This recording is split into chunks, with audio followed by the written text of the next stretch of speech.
Con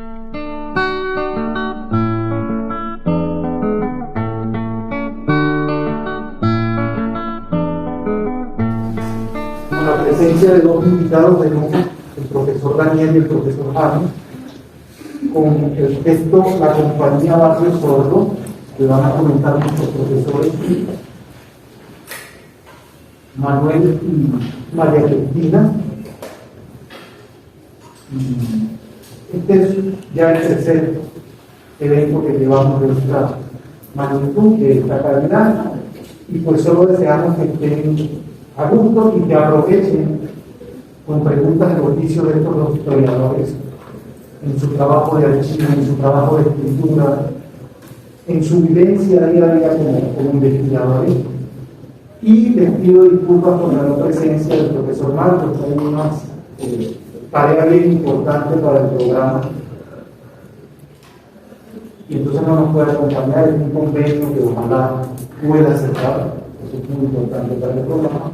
Y pues nada, los dejo en manos de quienes son los artífices de este espacio, el profesor Manuel y la profesora Valentina, que van a presentar a nuestros dos invitados para la día de hoy. Bueno, muchas gracias, Carlos Mario. Buenas tardes a todos y a todas. Es en efecto el tercer espacio que tenemos una pequeña iniciativa que hemos llamado Nuevos Horizontes de la Historia, con el ánimo de poder fomentar los trabajos que se están haciendo en el campo de la historia por historiadores colombianos, fundamentalmente, la producción reciente, para que podamos estar todos a todos los mismos en sintonía de lo que se va produciendo. Es una muy buena iniciativa para los estudiantes, es muy estimulante para nosotros mismos a veces en el oficio docente, para reanimar también nuestros contenidos, enterarnos un poco de lo que está produciéndose en términos de la investigación histórica. El día de hoy tenemos un libro muy especial y dos invitados muy especiales, realmente nos alegra mucho y apreciamos mucho la presencia de ustedes hoy acá. Con el libro que acaba de comentar el profesor Carlos Mario, la compañía Barrio Sordo, Negocios y Política del Nuevo Reino de Granada y Venezuela, entre 1796 y 1820. Y vamos a hacer entonces una rápida presentación de nuestros profesores. Aquí me gusta invitarlos a pensar y a recordar su trayectoria intelectual. Nos parece que eso es muy estimulante, pensar cómo este libro se instala en un devenir de producción histórica que para mí arranca por allá cuando ustedes empiezan en su vida universitaria. En el caso del profesor James en la Nacional, el pregrado de Historia de la Nacional, después haciendo su especialidad, si no estoy mal, me corrigen por favor si hay algún dato incorrecto, en Economía en la Universidad de los Andes, luego su doctorado en la Universidad de Georgetown, con un trabajo sobre minería y moneda en el Nuevo Reino de Granada. Ese trabajo del pregrado, cuando arranca con el pregrado, con una anotación que quiero hacer ahí muy interesante, y es cuando sale su tesis y luego se publica el libro en el caso sobre este tema, hay un comentario del libro del profesor Adolfo Messi, ¿cierto? Donde dice, bueno, este estudiante tan joven recién graduado produce un tremendo trabajo de historia económica del final del periodo colonial, ¿no? Muy interesante, muy halagador también ese comentario del profesor Adolfo Messi. Y una trayectoria que, ahorita quiero hacerle la pregunta al profesor James sobre eso, pero va desde allí, ¿cierto? Desde esta muy buena tesis de pregrado, para que vean que las tesis de pregrado se pueden convertir en libros muy significativos, ¿no? Abriendo campos historiográficos muy interesantes, y pasa por un conjunto de estudios relativos, ¿cierto?, al papel de Santa Fe en los intercambios económicos, a las tasas de interés en Santa Fe, el comportamiento de precios en Popayán, y por temas monetarios y minería, y recientemente veía yo que el profesor James está trabajando en los Andes alrededor también del campo de la historia de las ciencias un poco, y de temas de mineralogénesis, una palabra grandísima que pronto ahorita nos cuenta de qué se trata. Interesante es, ahorita le hago la pregunta al profesor James y el profesor Daniel de la Universidad de Historia, del pregrado de la Universidad Nacional de Medellín, con su maestría en Borgoña, si no me equivoco, y el doctorado en la Universidad de París 1 allí en Sorbonne, ¿no?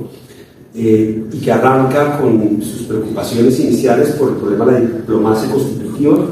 Creo que por ahí hay un artículo de 2010, vean un poquito antes sobre esto, y luego este libro de Un Nuevo Reino, publicado aquí en 2010 en la universidad, abriendo un poco esas preguntas sobre cómo hay todo un proceso de constitución del Estado, de reconocimiento del Estado, a partir de una exploración del Archivo General de la Nación, pues muy bien interesante.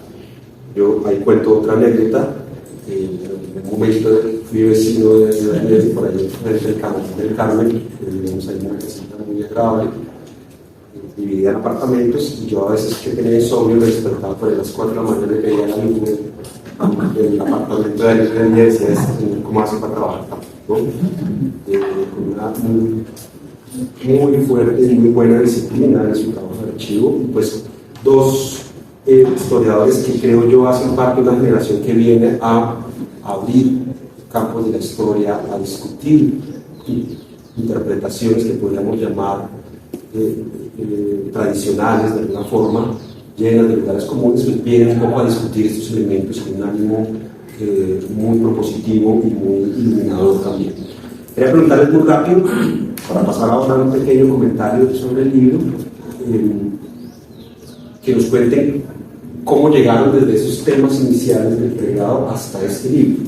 Yo sé que los dos están trabajando en otras cosas, pero puntualmente cómo llegaron hasta este libro. Porque nos conocimos en el archivo hace muchos años. En ese momento era estudiante de pregrado de la Universidad Nacional. Yo estaba haciendo mi libro sobre el reconocimiento de Colombia, James y yo íbamos todos los días al archivo. Entonces, pues James y yo en ese momento nos conocimos, nos saludábamos rápidamente por las mañanas, y después de eso, cuando surgió la posibilidad de hacer un trabajo sobre una compañía comercial porque era un archivo interesante, pues era evidente que la persona con la que había que trabajar era James, porque es el experto en los comerciantes del Nuevo Reino en ese periodo y también en la economía del virreinato. De manera que, pues para mí no había ninguna duda de que ese libro yo no lo podía hacer solo, y de que si iba a hacer con alguien, pues tenía que hacerlo con James. Sí, no, pues una cosa, un matrimonio bien interesante, porque claro, cuando Daniel, a ver si ya nos conocíamos desde hace bastante en el archivo, pero realmente cuando Daniel me hace la propuesta de escribir, Daniel ya me había comentado muy por encima de la existencia de este epistolario, y yo le dije a él lo que yo sabía de debate sordo, muy empíricamente lo que yo había visto en los archivos, pero él me hace la propuesta de hacer el libro cuando yo estoy haciendo la tesis de doctorado, ¿no? Entonces, pues básicamente pues era un riesgo grandísimo, digamos, pero no, pues llegó la pandemia, también eso ayudó bastante, y hay una ventaja aquí, es que pues Daniel ya tenía muy claro el periodo revolucionario, digamos, él es el que mejor sabe, conoce ese tema, ese periodo, entonces, y juntamos un poco las dos visiones. Entonces teníamos no vamos a decir una prosopografía, pero sí una base de datos bien grande de personas, digamos, que están alrededor de esta compañía, que se nos hizo muy fácil, ¿no? Muy fácil, digamos, cuando ya empezamos a documentar. Yo creo que, sin temor alguno, creo que el 90% de las personas que aparecen en el epistolario más o menos las tenemos identificadas. Entonces, pero no, la capacidad de trabajo de Daniel es impresionante. Entonces, básicamente pues logramos sacar pues, el libro y digamos la tesis doctoral, ¿no? Que es bastante. Pero yo iba a añadir otra cosa, y es que cuando Daniel hace la propuesta del libro, creo que no hubiéramos podido hacerlo sin antes nosotros haber publicado Minería y Moneda y sin antes haber publicado La Restauración, porque realmente lo interesante de Barro y Sordo es, digamos, esos pasos de una turbulencia que están en este periodo. Y sin ese conocimiento que tenía de la restauración, digamos, porque la restauración infortunadamente era un periodo muy poco explorado, y esos señores pues es fundamental. Entonces yo creo que, digamos, es un libro que nace, digamos, tanto unos diálogos informales en el archivo, pero también de una etapa de mediana maduración de lo que estamos hablando. No creo que si no hubiéramos podido escribir ese artículo 10 años, ese libro 10 años antes, sin duda, porque el conocimiento que teníamos tanto de la parte empresarial como de la parte política no era igual de sólida. Entonces yo creo que eso fue bastante interesante, ¿no? Entonces lo escribimos en un momento que era el punto, estábamos preparados para hacerlo, y tal vez por eso fue que pues, yo no sufrí las primeras libros, Daniel tiene una prosa magnífica. Yo estaba escribiendo en inglés, o sea, de hecho mi español se estaba totalmente acabando literalmente, pero realmente fue, digamos, esa facilidad que teníamos de movernos en el periodo lo que facilitó una cosa. Sí, ahí para complementar entonces ese encuentro, ¿cuándo fue? ¿Cuándo se pusieron de acuerdo para salir? ¿Cuándo propusiste? Nosotros habíamos empezado a hablar en el archivo previamente, pero cuando se decidió todo fue en un coloquio en Medellín a propósito del bicentenario de Boyacá. Estamos hablando de 2019. En 2019 James y yo nos pusimos de acuerdo y empezamos a trabajar inmediatamente. Bueno, y para complementar también un poco estas trayectorias, bueno, el profesor James ha escrito una cantidad de artículos, ¿no?, sobre estos temas de moneda, minería, ¿no? Pero el profesor Daniel también. Y aquí tenemos varios libros publicados aquí en la universidad sobre José Joaquín Camacho, este texto sobre la paz en la República, que creo que también ha habido un debate muy interesante sobre esas representaciones habituales de Colombia ha estado siempre en violencia, siempre en guerra, y la evaluación que hace el profesor Daniel junto a Margarita Garrido, ¿no?, y Carlos Camacho, es justamente poder demostrar cómo tal vez no hemos tenido procesos de paz, y eso, o periodos de paz, perdón, y eso ayuda también a entender que nuestra historia no está condenada como ese signo de desgracia y de tragedia desde el cual a veces la miramos, ¿no? Está también todo sobre Boncos, que me llama mucho la atención, ¿no?, de las querellas de Boncos, y toda la tensión ahí con la dimensión de la independencia, ¿no? De pronto, si nos quiere comentar algo sobre eso, sería fantástico. Y en efecto, a lo largo de estas dos carreras tan nutridas en publicaciones y en producción investigativa, pues sale este libro que es en efecto como el encuentro de esos dos campos de conocimiento, ¿no? Uno, cuando revisa las notas al pie, se empieza a imaginar qué aporta cada uno, ¿no? Y es sin lugar a dudas de una experticia y de una erudición muy interesante, muy importante en estos campos, ¿no?, que rodea el libro. Entonces, hagamos ahora a continuación una breve presentación para los estudiantes sobre el libro. Uno aprende mucho trabajando con los colegas. Exacto. Yo aprendí muchísimo en este libro. Bueno, entonces, buenas tardes, estamos muy felices de estar acá nuevamente presentando este libro maravilloso y con estos dos invitados. Entonces, voy a hablarles un poco de lo que se trata el libro en un breve resumen, porque en realidad pues, el libro tiene elementos que no podría abordar. En especial, este ejercicio es para que todos entremos en gran medida en la discusión también y sepan de qué se trata el libro, ¿no? Porque digamos que para que también estemos todos acordes con ello. Entonces, bueno, digamos que el libro que trabajamos hoy tiene como objetivo investigar, lo que hacen nuestros invitados es investigar sobre una compañía en particular llamada Compañía Barrio y Sordo, que en realidad fue fundada por dos españoles, que son Juan Barrio y Tomás Sordo, que va a iniciar, que es también como la fecha que tiene el libro en particular, entre 1796 y cuyas operaciones también en ese intersticio pues van a estar hasta 1820. Entonces digamos que ese es el mismo tiempo, periodo que tiene nuestro libro y que de alguna manera concluye con ese mismo tiempo. Y es muy interesante, como ya lo han dicho los autores, que es donde está parte el encuentro de ambas historiografías y de ambas formaciones, pues yo creo que es una compañía muy interesante porque nos permite establecer en ese mismo sentido ese tránsito entre dos momentos y un momento muy convulsionado que se está viviendo, ¿no? El tránsito y la revolución, como lo llaman los autores, entre lo que vemos como el derrumbe del virreinato, lo que está pasando, también esa relación con España, y el surgimiento de las juntas de gobierno en estados provinciales confederados. Entonces digamos que es como un momento donde se va a dar la independencia, y esto es clave porque lo que terminamos viendo nosotros es que la compañía nos permite ver también en la cotidianidad, no solamente, yo quiero llamar la atención, claro, hay elementos muy desde lo económico, que es gran parte del ejercicio, pero también social, para entender incluso y de la vida cotidiana, cómo se viven o cómo viven estos dos hombres, que por demás son claramente realistas, y cómo viven la incertidumbre, la zozobra e incluso el exilio, y cómo eso afecta directamente sus propias relaciones económicas y la misma compañía.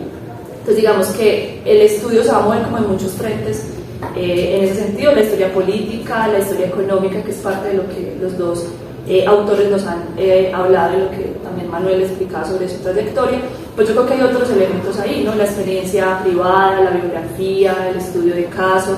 Entonces, digamos que este estudio resulta muy interesante y yo lo pienso como un ejercicio muy multiescalar, que es un buen ejemplo para nuestros estudiantes de análisis, porque claro, vamos a ver cómo este caso de la compañía se va a mover incluso desde lo monárquico e imperial, ¿no? Va a estar toda esa relación ahí entre lo micro y lo macro, lo general y lo particular, la sociedad y los individuos. Entonces creo que es un muy buen ejercicio para pensarnos cuando nos hablan muchas veces en clase cómo hacer un ejercicio que contemple un estudio de caso pero multiescalar también, lo que ustedes ven en microhistoria y demás. Creo que es un muy buen ejemplo sin ser necesariamente el objetivo ser microhistórico como tal del texto.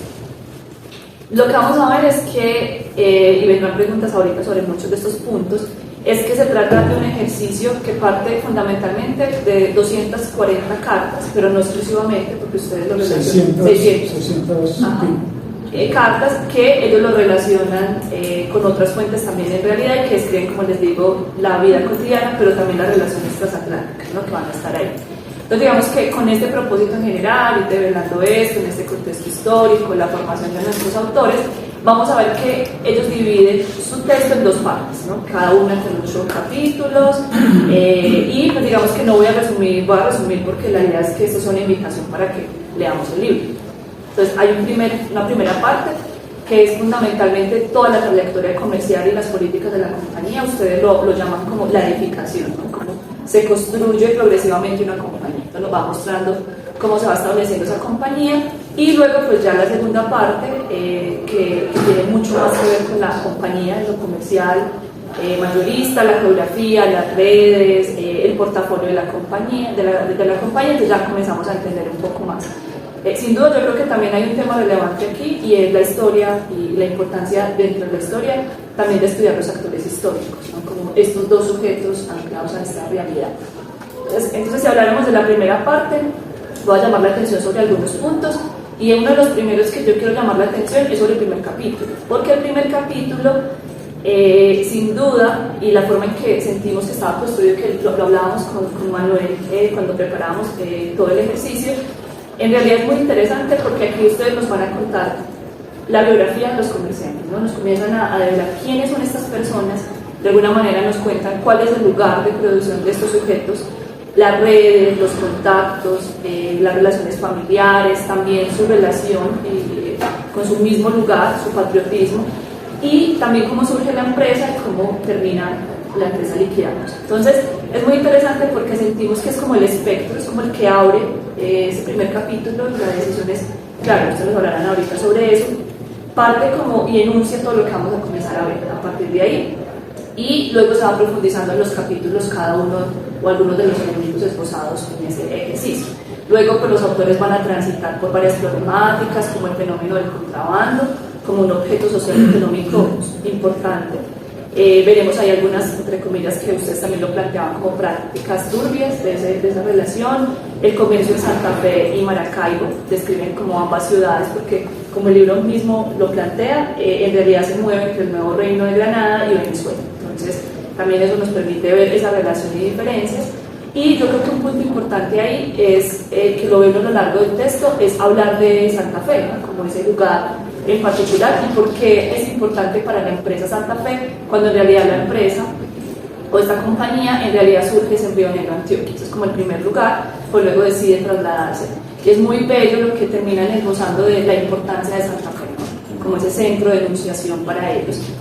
Un poco sentía yo siguiendo a Norbert Elías, un poco hablar de la política de la sociedad cortesana, cómo esa sociedad se establece ahí. Entonces llaman la atención mucho sobre los sujetos, cómo se movilizan dentro de esa sociedad monárquica neogranadina, las alianzas que terminan realizando locales para insertarse dentro de esa realidad, develan a la vez los elementos de la corrupción, se detienen en las relaciones de los protagonistas con los administradores del erario, y digamos que nos van dando como toda una relación del esquema de negocios, ¿no? Esa primera construcción de cómo se construye una compañía. Yo creo que es muy valioso teniendo en cuenta que pues sabemos que incluso había compañías transatlánticas también que se relacionan acá y todo este tema. ellos van a ir avanzando poco a poco porque claro, esa trayectoria nos va mostrando a la par lo que sucede políticamente, entonces nos van a introducir ahí en esa primera parte en momentos álgidos políticos y desde ahí pues van a ver también elementos de la retórica soberana como los denominados amaristas, ¿no? Son todas estas redes de apoyo al virrey Antonio Amario Borbón, sobre todo en ese momento fundamental de 1808-1810. Y digamos que yo aquí voy a utilizar un concepto de Pierre Bourdieu que es la conversión de la mirada, ¿no? Porque ustedes muestran cómo cambia esa mirada y la relación económica entre los peninsulares sobre los americanos y viceversa en ese tránsito, ¿no? Antes y después de crear las juntas que suceden y cómo cambia incluso la relación económica, que es muy interesante ahí. Ya en la segunda parte, ya cuando hablamos de las redes, la logística y el portafolio, ya vamos a entrar en temas un poco más económicos. Y ahí vamos a ver cómo se genera un mapeo general, pero también particular, de gran parte de las actividades económicas de Barrio Sordo, y se van a hacer ya un énfasis muy importante en las redes, las poblaciones, los productos, cómo se mueve necesariamente ya la geografía propiamente desde Nueva Granada al litoral de Venezuela, y la geografía. Yo creo que eso es muy interesante en el texto. La geografía va convirtiéndose en un elemento fundamental del ejercicio, sobre todo el río Magdalena, ¿no? Como la importancia de este lugar es protagonista, pero también las relaciones con las Antillas y con ese lugar. Con Manuel hablábamos que sentíamos que también el trabajo, sin enunciarlo, también esa compañía juega en un espacio que es el mundo atlántico, ¿no? en esa relación ahí que también es tan importante. Luego se va a hablar de las redes sociales, que yo creo que es una parte maravillosa del texto, y ahí ustedes van a utilizar pues, conceptos como los lazos débiles, ¿no? Que nos explican ahí también. Creo que ahí está James en todo su esplendor, entre los actores en términos de conexiones, ya sanguíneos, políticos, y esas clasificaciones débiles o fuertes que se habla en realidad como sus mercaderes, ¿no? La necesidad de estar ahí. También habrá un espacio claramente importante para el análisis del transporte, como es elementos claves de la época como las mulas, las embarcaciones fluviales, pero también ahí vamos a ver intermediarios, ¿no? ¿Quiénes están? Porque la compañía no se construye por dos sujetos, sino por las redes y las personas que están alrededor de ello. Entonces creo que ahí va a estar eso, la vida cotidiana, la movilización del comercio, incluso interno, que creo que es muy clave ahí. Y pues darán luego paso a lo que es el portafolio de la compañía, ¿no? Se van a detener fundamentalmente en el tema del oro, cómo se capta el oro de manera directa o indirecta como un elemento fundamental, los metales amonedados o no. Y digamos que ahí vamos a ver algo que yo creo que es muy clave en las compañías, y es la compañía como se muestra también como una herramienta financiera en la época, ¿no? Entonces el tema de prestadora de servicios financieros, ¿no? La idea de que fiaban, cobraban intereses, prestaban dinero, tenían libranzas. Entonces claro, la empresa va mucho más allá de comercializar un producto, ¿no? Lo que ya significa en la propia época. Y finalmente, para ir ya culminando, porque queremos escucharlos a ellos, se van a centrar como en dos vertientes comerciales de Barrios Sordos, que en realidad son dos vertientes iniciales, porque cuando veamos ya el término hacia la independencia, vamos a ver que van a cambiar, ¿no? O sea, no va a ser solo las telas, sino que van a comenzar a añadir otros productos, pero digamos que en principio son ropas y telas de la tierra, que es el nombre que se le da en realidad a las telas que son propias del Nuevo Reino e importadas o de Castilla, y cómo se distribuyen las redes de estas, ¿no? Vamos a ver incluso ahí transversal la guerra, las guerras transatlánticas, cómo eso afecta al comercio directamente, y también las redes de informantes, ¿no? en el contexto, porque también eso es muy clave.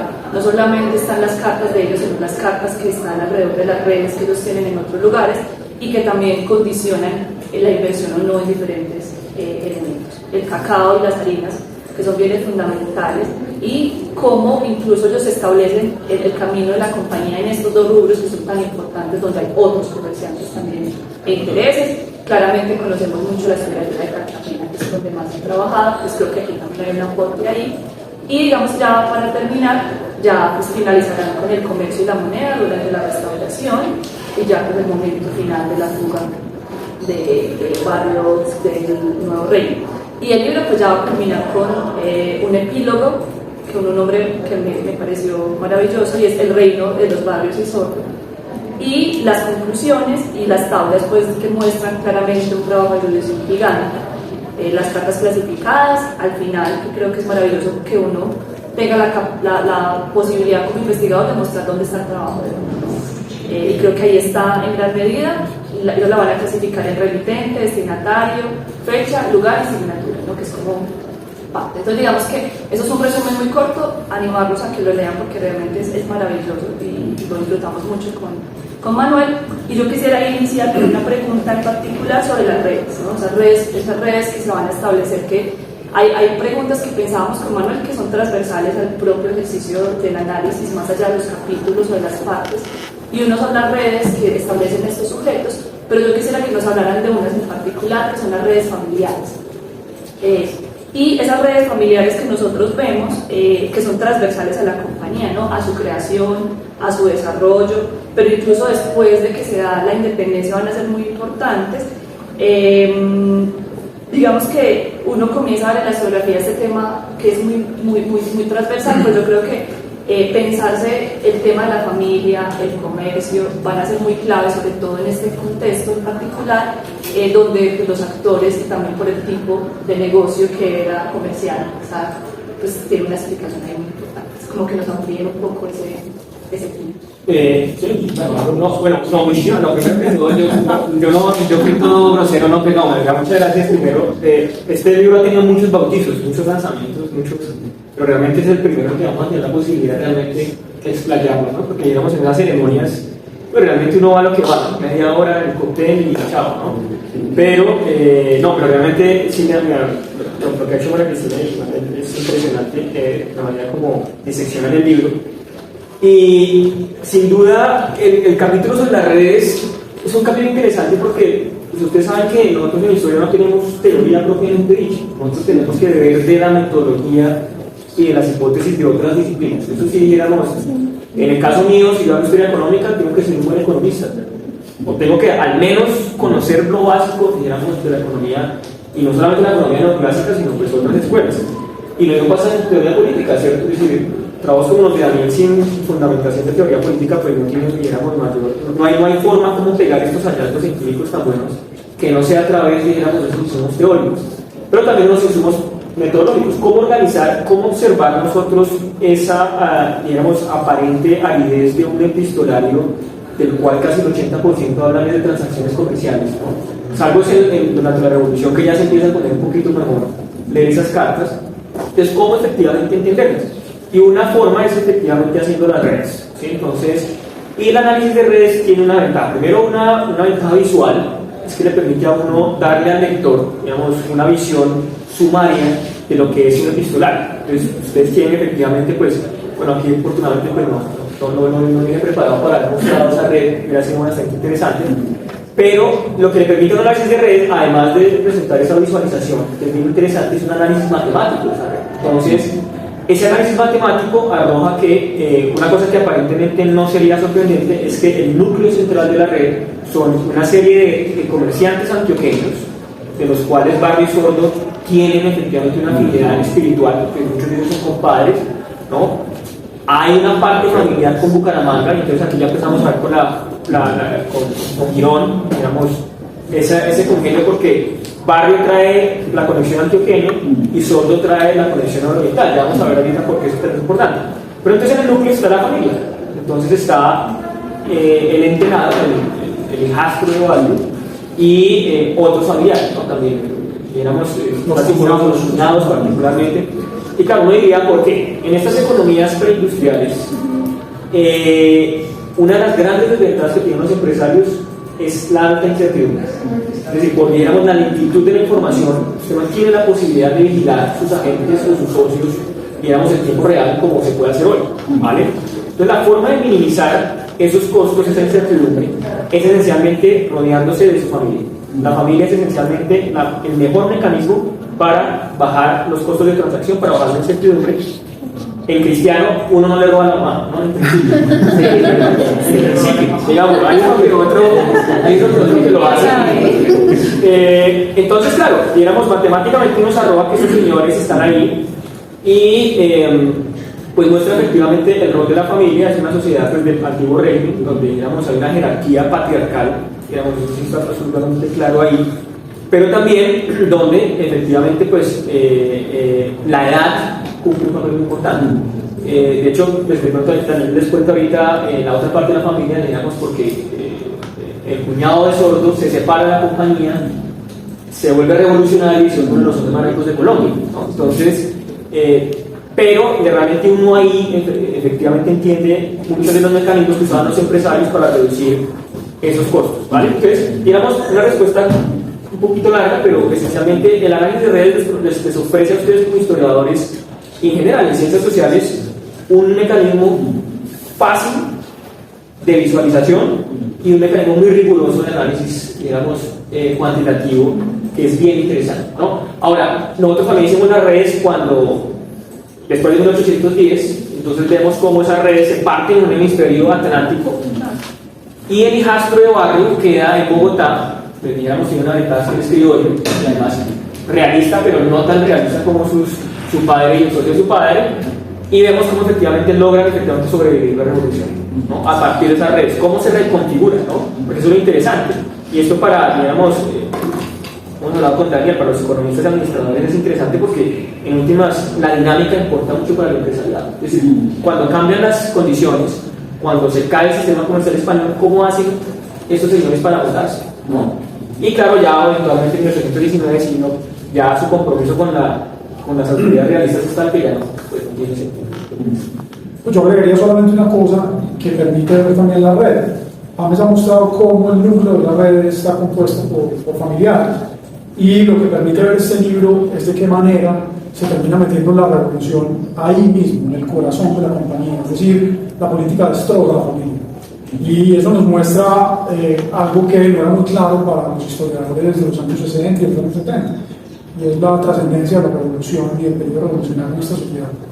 Es decir, la familia misma, sobre la que está construida la familia, esa confianza de la que hablaba James, que permitía precisamente que la compañía funcionara, se parte por la irrupción de la revolución en Europa.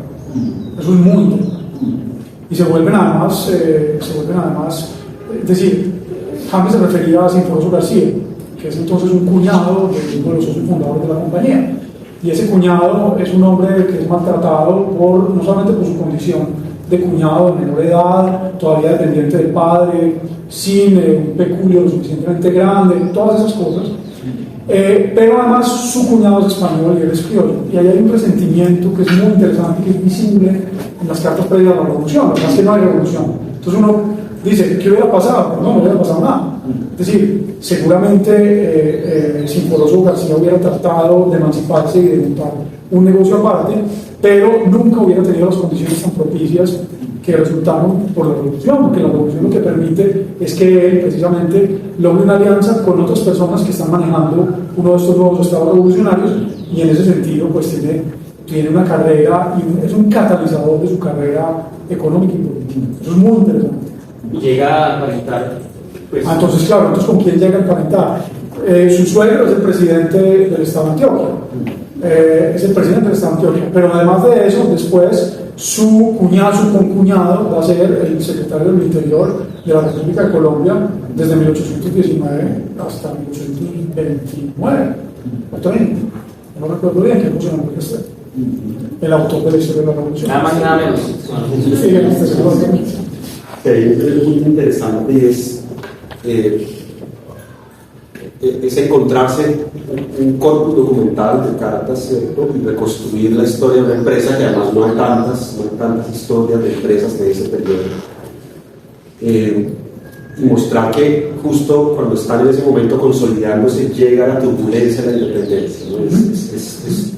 Es muy significativo en ese libro, y también en cuenta, porque cuando se están consolidando para ellos eso parece ser un problema, pero muy rápido hay también una capacidad de adaptación justamente a esa turbulencia, y la manera como la leen nos muestra también mucho la textura social, y nos permite discutir muchos lugares comunes de la historiografía.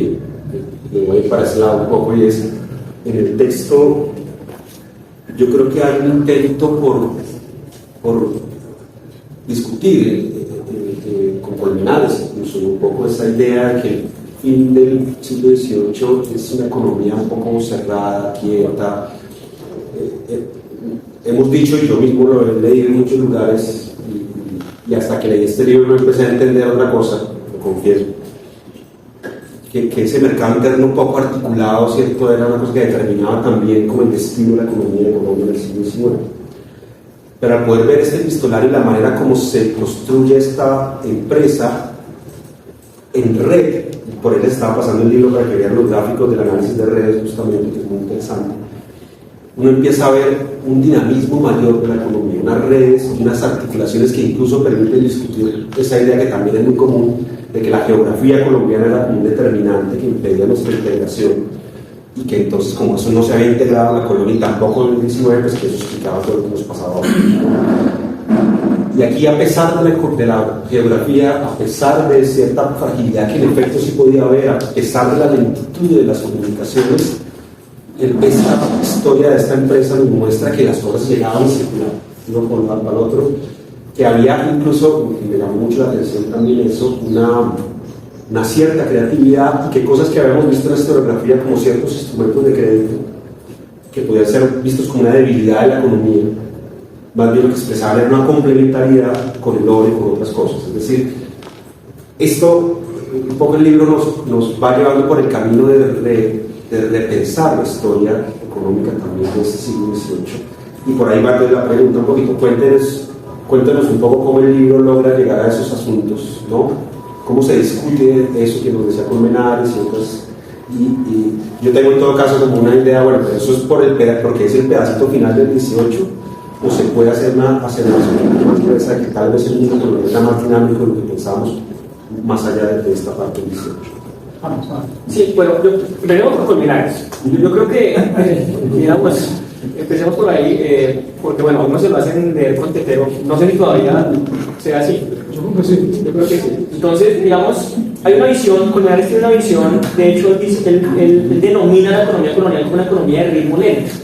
Él la denomina así, digamos, una economía donde los intercambios son bajos, donde el uso de la moneda es muy precario, donde la circulación interregional de mercancías es también precario, pues porque digamos, los grandes empresarios lo que tratan es evitar el mercado, ¿vale? Entonces, por ejemplo, los dueños de minas lo que tratan de hacer es comprar una mina y comprar una hacienda para efectivamente, digamos, en ese rentable, básicamente evitar cualquier tipo de erogación monetaria. Entonces, lo que genera eso, digamos, es una visión un poco más sofisticada, de algo que hablábamos ahorita con Daniel, y es esa vieja visión de la economía de archipiélagos de Luis Orlando Cortés, ¿no? Digamos, un libro de historia económica que todavía se sigue reeditando, que es un clásico, en el que básicamente él dice que pues, Colombia es un conjunto de archipiélagos, un conjunto de islas aisladas, digamos, pegadas por muy poquitas razones, y que eso también explica un poco el atraso económico colombiano, ¿vale? Y claro, ahí está la geografía, ¿no? La geografía, digamos, y eso lo viene a decantar más adelante Frank Sapo y Marco Palacios, un libro también muy clásico. Y bueno, digamos, estaba la pregunta porque el otro libro, digamos, de historia económica que hablamos con Daniel, que se edita muy poco, que es Luis Ospina Vázquez, Industria de Protección en Colombia, él decía, oiga, pero nosotros cómo sabemos que eso era así si no tenemos los datos cuantitativos para decirlo. O sea, ¿cómo sabemos si en términos per cápita el volumen de mercancías era pequeño? Si el volumen de la oferta monetaria era pequeño, si no tenemos los datos, ¿vale? Y claro, y tiene razón, Colmenares, digamos, era muchas veces impresionista en ese sentido, usando, digamos, por ejemplo, informes de virreyes, informes de gobernadores, y lo que hicimos durante los últimos 10 años, digamos, antes de este libro, por eso digo que este libro, cuando Daniel hace la propuesta, pues está en un momento clave, porque es que ya lo que empezamos a hacer en los archivos es tratar de responder las preguntas. Entonces, primero, el volumen de mercancías entre las diferentes regiones. Entonces, obviamente eso, como ustedes se podrán imaginar, es un trabajo bastante árido, contar mulas, contar cerdos, contar miel, lo que sea, azúcar, cacao. Pero cuando uno ya tiene, digamos, esa imagen grande, esas bases de datos gigantescas, pues uno empieza a ver, oiga, un momento, esto no era tan desarticulado como uno podría pensar. Claro, hay unas restricciones, no todos los bienes circulan. Por ejemplo, el maíz es un bien que se transa localmente. Pero hay otros bienes como el cacao, como la harina, como las telas que circulan, tienen un margen de circulación bastante amplio.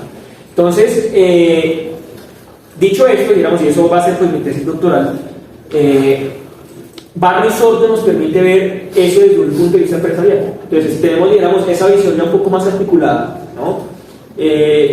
Y cómo efectivamente pues una compañía comercial con una red se mueve por esas especializaciones interregionales. Entonces ahí viene, es una economía muy dinámica porque es una economía de especializaciones.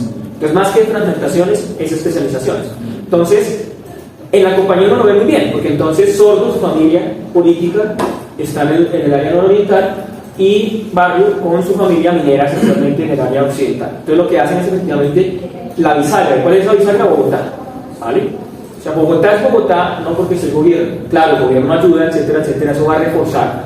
Pero Bogotá es por su función comercial y financiera, que era básicamente juntar todo el oriente agropecuario y textil con todo el occidente minero, ¿vale? Entonces lo que hace Bogotá es surgir, y para hacer esos intercambios se requiere una especificación financiera, lo que decía Manuel, digamos, de todas estas finanzas que están surgiendo, estos instrumentos de cambio. De hecho, en una presentación que tuvimos los economistas decían, entonces, ¿por qué no llaman eso un banco? ¿Cierto? Lo que pasa es que todavía no existía, como tal la institución de banco no existía, pero ellos ya ofrecían esos servicios financieros. Por ejemplo, ellos recibían ahorros de viudas que decían, oiga, señor Barrio, téngame eso ahí, colóquelo y me paga un interés, y muchas veces la señora o la persona, el ahorrador, pues con una libranza decía, cancelen esa deuda, por ejemplo. Una libranza es una suerte de cheque, digamos, preindustrial. Entonces, lo que vemos ahí es eso, que Colombia es un país de especializaciones. La Nueva Granada es un virreinato de especializaciones. Y lo que nos permite ver Barrio es cómo funciona financieramente las especializaciones, ¿no?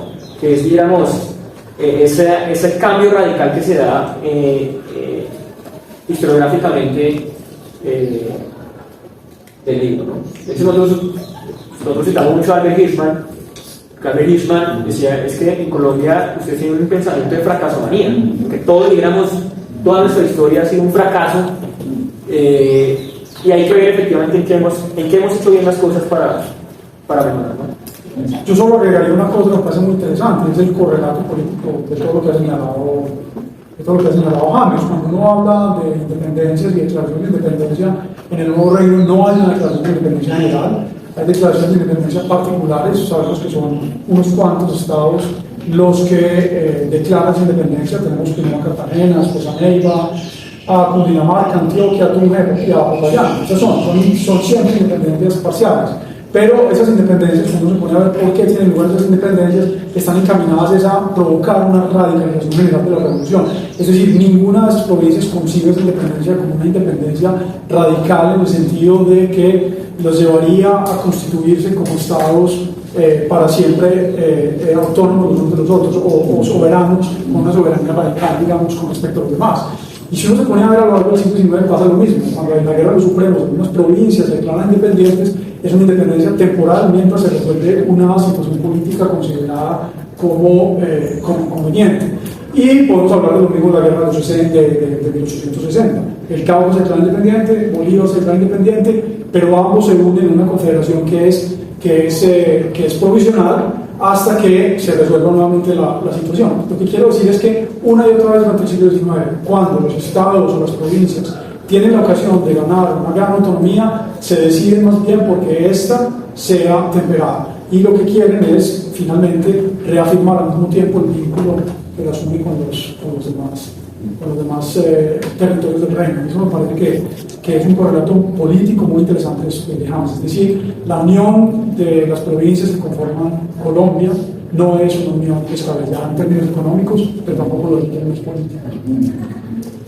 Bueno, y ahí volviendo como al tema de romper un poco la historiografía, otro de los temas que discutíamos nosotros frente al ejercicio que ustedes hacían es la relación entre la metrópoli, o este lugar llamado España, y la relación con Nueva Granada, Venezuela, porque generalmente cuando nosotros vemos la historiografía, yo creo que ahí ustedes discuten con la historiografía, pero también yo siento que trascienden muchas de esas discusiones, y una es con respecto a esa relación, que en ocasiones cuando uno lee la historiografía, que lo hablamos a ratos en clase, uno ve una relación muy de imposición, ¿no? Como que hay una relación de imposición desde la metrópoli hacia Nueva Granada o hacia los territorios en América, y en esa imposición frente a lo económico, frente a lo social, digamos que hay un punto donde uno lo ve claramente, y es el religioso.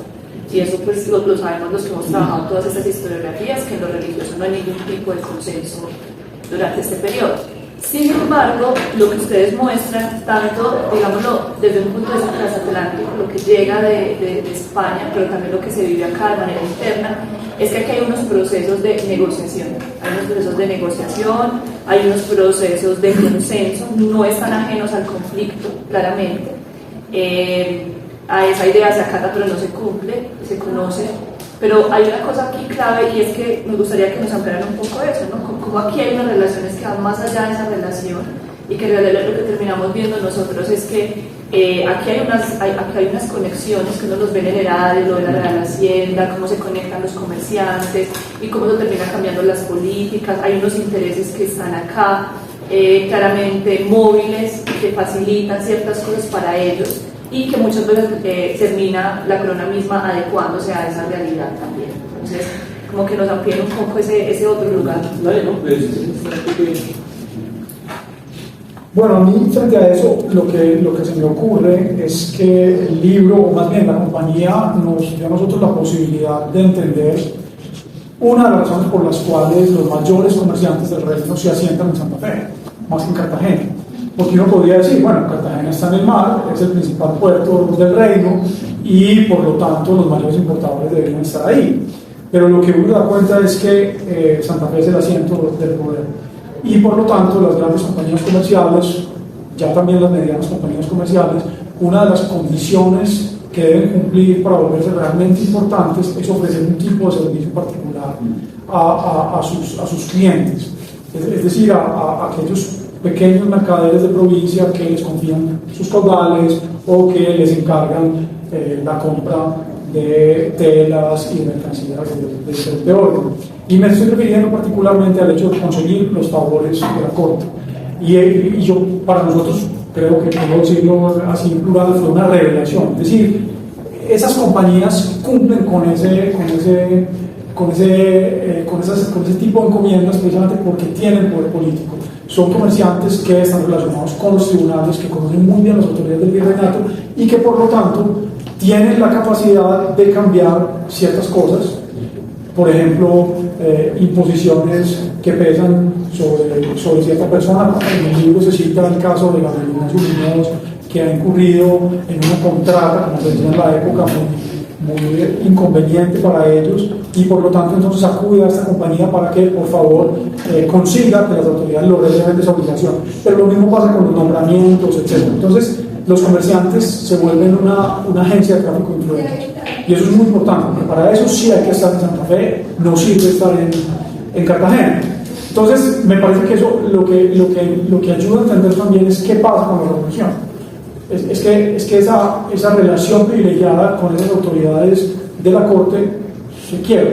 Eso ya no existe, ya no hay virrey y ya no hay tribunales, sino que surgen muchos tribunales semejantes en las provincias, ¿cierto? Entonces eso da ocasión para que surja una relación completamente nueva y muy distinta, que es hija de la revolución.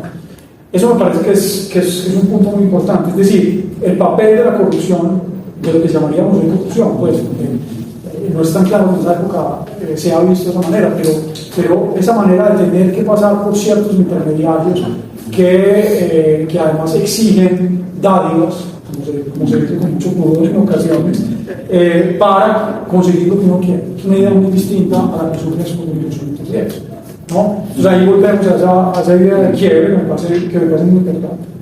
Sí, yo agregaría lo que dice Daniel, es esa negociación. Miren, a mí el capítulo favorito del libro, curiosamente, no es la parte financiera ni las monedas, eso ya me parece un poquito también ya árido, importante.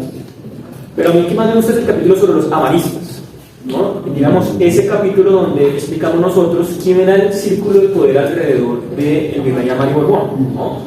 Porque realmente el 20 de julio de 1810, los primeros que llevan del bulto no es necesariamente el virrey, sino son estos grandes comerciantes amigos del virrey. Entonces ellos, digamos, la ira popular va hacia el Luis Carlos Sarmiento Angulo de la época, ¿sí? Inmediatamente. Entonces desvalijan, uno de ellos se tiene que vestir de mujer para escaparse, y ellos eran los patrones de Barrio Sordo. Digamos, ellos eran los que estaban encima de Barrio Sordo en la jerarquía comercial. Entonces la pregunta era ¿por qué? Y tiene que ver, digamos, con esas negociaciones que son asimétricas. Es decir, esos señores estaban engolpados efectivamente en estos sistemas de influencia, pero había mucha gente que quería tener espacio ahí, ¿no? ¿Por qué tener espacio ahí? No solamente pues para solucionar esos problemas judiciales, obviamente, sino también, por ejemplo, para ganar rentas del Estado. Pero la renta más famosa es la del situado. El situado en estas transferencias fiscales, supongo que ustedes han ido a Cartagena, esas bellas murallas de Cartagena se financiaron con plata que venía de Bogotá y de Quito, ¿cierto? Entonces, esas transferencias les llamamos situados, ¿vale? Y claro, la corona no tenía la logística para hacer esas transferencias de dineros, y eran estos empresarios los que remataban esas rentas, utilizaban esos dineros, muchas veces pues por digamos, no entregaban de inmediato la plata, ya no es el contratista hoy que hace una orilla acá, sino se demoran entregándole la plata al rey y esa plata la utilizan para hacer negocios propios. Entonces son rentas que ellos usan para hacer especulaciones financieras, ¿no? Que cualquier parecido con la realidad es muy curioso. Pero entonces eso es lo que genera esas negociaciones, unas rentas, digamos, una suerte de asimetrías que llevan efectivamente eventualmente al conflicto, ¿no? Obviamente nosotros no decimos acá que sin Napoleón no hubiera habido independencia, por supuesto que no, pero sí ya hay una tensión, ¿no? Y en el caso de los amaristas es clave, ¿no? Porque lo que hacen los amaristas es básicamente apoderarse de todos esos negocios y naturalmente pues cuando hay digamos esta animosidad con uno de los grandes benefactores de Amar, que es Bernardo Gutiérrez, que es uno de los socios de Barrio, pues eventualmente Barrio y Sordo se ven, digamos, inmiscuidos en esta vorágine, ¿no? Entonces son unas negociaciones, pero son asimétricas, y son asimétricas y generan conflictos eventualmente. Sí, hay un aspecto también que es interesante y es el libro puede dar la apariencia de ser un trabajo de historia económica solamente, pero en efecto, como ustedes ya lo han dicho, se trata de un libro que nos habla también del problema de la política, ¿cierto?, y del poder en este momento. La forma como ustedes mismos lo describen, ¿no? Las mismas cartas van cambiando de tono cuando llegamos a esa coyuntura crítica. Y ahí es muy interesante, digamos, desglosar esas relaciones, ¿no? Los vínculos con los funcionarios, los vínculos con el poder. Casi que uno se siente leyendo como con la tentación de calificar eso como corrupción. Y sin embargo, lo que uno empieza a entender es que o el contrabando o otras relaciones, dádivas o favores que se hacen, ¿no? Cuando descubren el caso de este contrabando específicamente, que no se reporta el oro, y se mueven todas estas palancas en uno y otro lugar al mismo tiempo, de una vitalidad increíble. Es decir, uno lo que comienza a hacerse la idea es que tal vez no es contrabando por fuera del Estado, sino que así funciona también ese ordenamiento político, económico, que no se puede sustraer el problema económico a la relación del poder, justamente, ¿no? Y cómo la coyuntura los invita rápidamente a reposicionarse en esa relación de poder muy rápidamente, a buscar nuevamente como un lugar, y siento lo que hay como una gran adaptación. Mi pregunta concreta en ese sentido es, yo me sentí extraño leyendo a dos comerciantes tan angustiados viendo toda la independencia, ¿no? Diciendo, pucha, vamos a perder la plata de allí, no, los cargos están allá en el puerto, así que se perderá todo eso. Y me sentí extraño poniéndome ahí como una pobrecito. Pero me parece fascinante, es porque es una perspectiva de ese momento, me parece que no teníamos como tan claro, ¿no? Como es un momento que desestabiliza, es un momento en donde lo que ellos dicen es estos señores pueden quemarlo todo, destruirnos, robarnos. Y es muy interesante porque ellos vienen consolidando una economía como comerciantes que en últimas también ha venido articulando a las poblaciones, ha venido haciendo favores, ha venido permitiendo que circulen cosas que de otra forma no llegarían. Que cuando las vidas piden el favor de que hágame esto, o el señor de allá dice, vele por mi hijo que está allá en Santa Fe. Allí no es solo hay transacciones monetarias, allí hay unas articulaciones sociales, unas formas de articular socialmente la vida social, ¿sí? Entonces, la pregunta en ese sentido es, bueno, es una pregunta de comentario de lo fascinante que es poder ver del otro lado también de este comerciante, de estos amaristas, ¿no? El momento de la independencia, y un poco comentario a la pregunta, ¿sí? ¿Qué es lo que se rompe allí y qué es lo que continúa? ¿Cierto? Es que de esas relaciones que ellos fabrican puede sostenerse realmente en el largo plazo. Uno sabe que el epistolario es reducido y que es fragmentario además, pero también qué es lo que se rompe de todas esas relaciones y cuál es el costo de eso para cuando empezamos en la vida republicana, ¿no? A mí me parece que es una pregunta fundamental del libro. Es decir, ¿cómo entender que esas dos personas que llegan a temprana edad al virreinato se vuelvan regalistas, recalcitrantes? ¿Cómo entender eso? Es decir, esta gente, el camino más sencillo hubiera sido pasar de gas, como diría uno. Es decir, no tenían que volverse revolucionarios furibundos, pero hubieran podido pagar lo que tenían que pagar, hacer los favores que tenían que hacer, contribuir con telas para ciertas expediciones militares, etcétera, y cuando llegara el momento, si es que llegaba el momento, decir, como dijeron otros, estábamos en la obligación de hacerlo, teníamos a nuestras familias, lo que dijeron todos, ¿no? Eso lo hubieran podido hacer perfectamente. Sin embargo, hay una pasión política que ellos no pueden controlar. Y a mí eso me pareció, y a James le pareció también una cosa absolutamente importante. Es decir, hay algo que viene de atrás, que no se puede explicar solamente con la coyuntura de 1808-1810. Y ahí hay algo que es muy llamativo. Yo creo que hay que estudiar mucho más los años finales del siglo XVIII y la primera década del siglo XIX, pero ellos traen una educación política distinta y Juan Pablo inculca a su entrenado, a su hijastro, que parte de la buena educación es el vasallo futuro del rey. Entonces eso a mí me pareció fascinante, lo comentamos muchas veces con James, y ellos prefieren en últimas que se quiebre todo el trabajo de una vida, están dispuestos a que todo eso se pierda y se van para Maracaibo, donde tienen efectivamente ya puesto en pie, pero igual pierden mucho y están dispuestos a perder todo eso. El libro de hecho muestra que eso hubiera podido pasar de otra manera. El concuñado de Cienfuegos García, el concuñado de José Manuel Restrepo, es un peninsular que es comerciante rico, que se hace aún más rico con la revolución, que pasa a Gache durante la restauración y que no tiene ningún problema después cuando se consolida la República de Colombia. De manera que un caso como el de Pedro Sáenz muestra lo que hubieran podido hacer Barrio y Soto y lo que no hicieron. Entonces el libro termina siendo un libro sobre aquellos que efectivamente pierden la guerra por el triunfo de la revolución. Y es también una historia de los realistas recalcitrantes y de un proceso de radicalización política. Los que se radicalizan no son solamente los revolucionarios, son también los contrarrevolucionarios. Y el libro muestra cómo en esa radicalización, pues claro, el exilio es muy importante, que genera mucha rabia, mucha animadversión, pero también el encuentro en ciertos lugares como Venezuela o en algunas Antillas como Jamaica, el encuentro entre toda esta gente cesante que ha salido de Venezuela, que ha salido del Nuevo Reino y que tienen el mismo sentimiento de rabia y que se alimentan unos a otros. Entonces esa historia de radicalización es supremamente interesante. Sí, no, yo solamente añadiría que historiográficamente es muy poco lo que sabemos del realismo, es lo que hablábamos nosotros. Es decir, generalmente se ha investigado un poco, digamos, el caso de los indígenas en Pasto, por ejemplo, la resistencia a la revolución, etcétera, etcétera, pero realmente no sabemos quiénes eran las élites que estuvieron hasta el final con este proyecto. Entonces yo creo que el libro en ese sentido da una puntada bien interesante que no era suficiente sin el libro de la restauración de Daniel, porque es que él ahí muestra lo que llaman las veredas, no sé por qué no lo usaste, ¿no? Digamos, esos que cambian de bando, promiscuos políticos, pues, que fueron legión, si no la mayoría, ¿no? Y tenemos muchos, pero hubieran podido hacerlo, y varios de la compañía lo hicieron.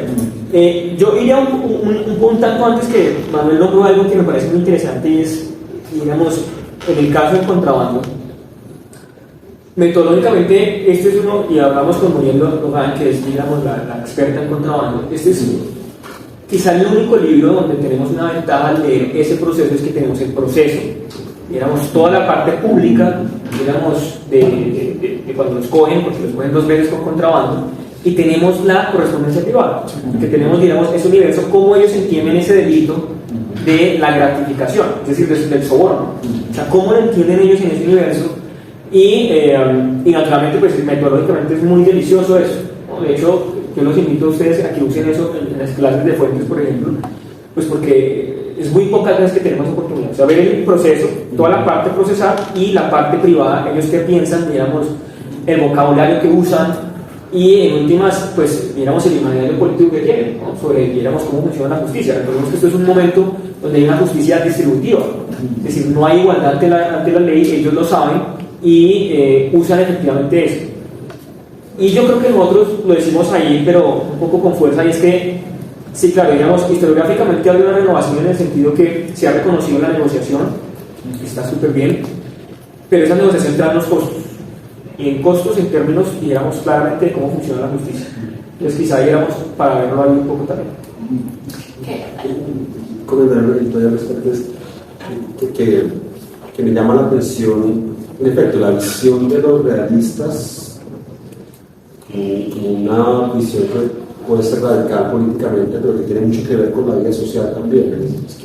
Es que pienso mucho como en algunos argumentos que se deslizan por ahí en el libro de por qué se ve la revolución de esa forma, como si estuviera también destrozando algo que por fin se está pegando, por fin se está articulando, y en el caso de esta empresa que es relativamente joven, es como que ahí vamos y vamos bien, ¿no? Pero la revolución viene a romper algo, y entonces hay un sentido también que explica por qué ese realismo, ¿no? O sea, me llama mucho la atención que sí es todo un campo para explorar, porque estamos muy llenos de toda la visión de los independentistas, pero no. Sí, porque hay sobre unas preguntas que a mí me parecen absolutamente importantes y que deberíamos plantearnos en serio. Es decir, uno lee ciertos historiadores españoles que dicen, no, es que cuando en Europa, por ejemplo en Francia, se está radicalizando, la respuesta española es un patriotismo monárquico. Entonces, como que los vasallos españoles se les inculca eso, les inculca frente a la idea de nación y de revolución, la defensa del rey y de la tradición. Pero entonces, ¿por qué no pasa eso en tantas provincias del Nuevo Reino? O sea, un territorio tan grande que toma una decisión tan consecuente entre 1810 y 1816 por la revolución. ¿Por qué en esas provincias no funciona ese patriotismo monárquico y en otras sí? O sea, ¿uno cómo entiende eso? ¿Qué hay detrás de eso? ¿Cómo se explica eso? Esa pregunta me parece que es una pregunta muy importante que todavía para la que todavía no tenemos una respuesta contundente, porque la respuesta, creo yo, se encuentra en las últimas décadas del siglo XVIII y en las primeras décadas del siglo XIX. Y esto Manuel lleva entonces a la idea de que, claro, uno entiende que los bicentenarios y todo eso pues enfocan la atención en ciertos años. Es natural que sea así, además es saludable porque ayuda a entender muchas cosas. La comprensión que tenemos hoy de la revolución es muchísimo mejor a la que teníamos hace 30 años, creo que no hay duda de eso. Pero la agenda que imponen los bicentenarios o los centenarios, las efemérides en general, impiden mirar, digamos, más atrás o más adelante. Entonces, pues piensen ustedes en lo que pasa con los años 30 del siglo XIX, son casi un desierto, y sobre finales del siglo XVIII se conocen muy pocas cosas, porque sí, hay comuneros y hay expedición botánica, pero no nos tomamos en serio la política porque pensamos que no hay política antes de 1808. Y es absurdo eso. Digo, hoy es fácil decir que es absurdo, pero yo creo que la tarea hoy es, sobre todo, entender qué está pasando en el reino en esos años. La tesis de Hammes pues muestra en la economía muy claramente el revolcón que hay, pero creo que no podemos pasar por alto que ese revolcón tiene un correlato político necesariamente. Aprender la luz. Bueno, igual voy a relacionar eso mismo y voy a volver a lo que dijo Hammes ahora. Pensando en lo mismo, nosotros hablábamos algo, intentando entender la historiografía, y yo creo que ahí nos encantaba eso, ¿no? Como esa relación con lo cotidiano, porque nosotros, claro, desde el lugar de producción que es el nuestro, la mirada siempre es sobre los independentistas y su posición frente a la independencia, ¿no? Eso es como lo que hemos visto en gran parte de los textos. Y yo creo que aquí ustedes aportan otra mirada desde lo político, desde lo económico, qué significa vivir para dos sujetos que vienen y hicieron todo un ejercicio acá de insertarse, de establecerse a partir de alianzas matrimoniales, de todo, pertenecer a la misma comunidad, establecer incluso contactos con Nariño, con varios de ellos comerciales también, pero luego qué significa vivir en ese periodo de transición para ellos, ¿no? Esa otra mirada que nosotros no teníamos. Yo creo que el libro logra mostrar un poquito esa otra mirada, que sienten incluso desde lo cotidiano la frustración frente a lo que está sucediendo, y claramente lo que tú dices que es nosotros somos contrarrevolucionarios, ¿no? Y incluso aceptamos las consecuencias que se equivalgan incluso dentro de nuestra misma empresa, ¿no? Que significa exiliarse, irse, estar en otros escenarios. Entonces yo creo que es una mirada muy interesante para ver ese otro lugar que a ratos nosotros olvidamos en la historiografía por pensar solo en esos sujetos que están ahí. Entonces no sé si quieren comentar algo de eso. Sí, yo diría de pronto, una de las grandes cosas que sucede en los 810, que es un gran cambio, es que el sistema comercial cambia de manera radical. Entonces se cae, digamos, la monarquía, ya venía tambaleando, digamos, el sistema comercial. Y ahorita hablamos un poco de esto, que ahí es donde entra Venezuela, ¿no? O sea, ¿por qué Venezuela está integrada acá? ¿Por qué Maracay? ¿O por qué no Cartagena es nuestro protagonista, es Maracay? tiene que ver con eso digamos, transmutaciones de la política comercial que vienen, pero que en 1810 tanto los realistas como los patriotas revolucionarios, como los llamemos, saben que ya no se puede volver al sistema español comercial. Entonces se abren una serie de puertos, entonces se abre Jamaica, ¿cierto? Ya es legal ir a Jamaica, digamos, ya es legal ir a las Antillas, ya no hay restricción alguna. De hecho, Morillo trata de hacerlo y eso va a ser un problema para Morillo, ¿no? Porque él quiere de pronto volver un poco más, digamos, a esa posición dominante de Cádiz, etcétera, etcétera. Pero entonces eso genera grandes, digamos, desafíos, pero Barrio y Sordo se acoplan a eso. Es decir, ellos se quejan totalmente digamos, de la revolución, etcétera, pero la ida a Venezuela les permite a ellos incursionar en un nuevo esquema de negocios donde básicamente hay una apertura comercial en el Atlántico. Entonces vamos a ver a Sordo en Veracruz, vamos a ver a Sordo en Tampico, vamos a ver a Sordo en La Habana, porque es un compás. Sordo es el que se mueve, Barrio es el que se queda. Entonces eso genera oportunidades para personajes como Barrio y Sordo que se saben acoplar económicamente. ¿Sí? Políticamente no lo hicieron, pero económicamente sí, efectivamente sacan rédito de eso. Entienden efectivamente las autoridades realistas de Santa Marta. Por ejemplo, una de las cosas que hablamos con Daniel es que Santa Marta en parte hace esa contrarrevolución financiada por el tubo fiscal que viene de Panamá, que se vuelve un puerto libre de facto. Entonces toda la parte occidental, todos los flujos de plata que vienen de la Nueva España, de Zacatecas, de Guanajuato, salen ahora por el Pacífico, van al Caribe vía Panamá, y eso financia, digamos, la contrarrevolución saharaui, ¿no? Y Barrio y Sordo viven ahí, ¿no? Digamos, entonces empiezan a desplegar, digamos, agentes en esas plazas, empiezan a concebir negocios con la hacienda mexicana, por ejemplo, que eso es muy interesante, porque está Venezuela, está también Nueva España. Entonces yo diría eso, digamos, es una mutación grande, que estos señores se acoplan, pero que políticamente pues no, digamos, para ellos la política es innegociable en ese momento. Yo agregaría una cosa corta, rápidamente, es que la revolución en Colombia produce consenso. Sí, ni en el siglo XIX los más conservadores se atrevieron a decir, no, independencia para qué. Había algún monarquista, pero siempre callado, no podía decirlo en voz alta. Eran monarquistas, pero tapados, ¿no? Entonces, eso precisamente nos lleva a que pues, no reparamos mucho en los demás, ¿no? En los que perdieron la contienda. Eso es una cosa bastante interesante porque uno la puede comparar con Francia. En Francia llevan 200 años peleando por la revolución. Y el bicentenario de la revolución no se festejó 1792, que es la creación de la República, sino 1789. O sea, el bicentenario es 89, no 92, porque no había ninguna posibilidad de ponerse de acuerdo. Eso nada más lejos de nosotros. Entonces, claro, es difícil en ese contexto salirnos de los cuadros de los héroes con charreteras y de la revolución incuestionable e incuestionable. Entonces, a mí también me conmovió mucho.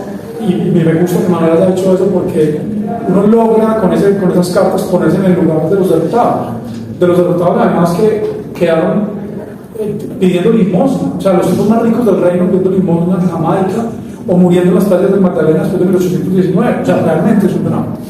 Entonces, eso nos llevaba a comparar precisamente otra vez con Francia. En Francia, los que estudian el directorio dicen las grandes fortunas de antes de la revolución permanecieron durante la revolución y sucedieron a la revolución.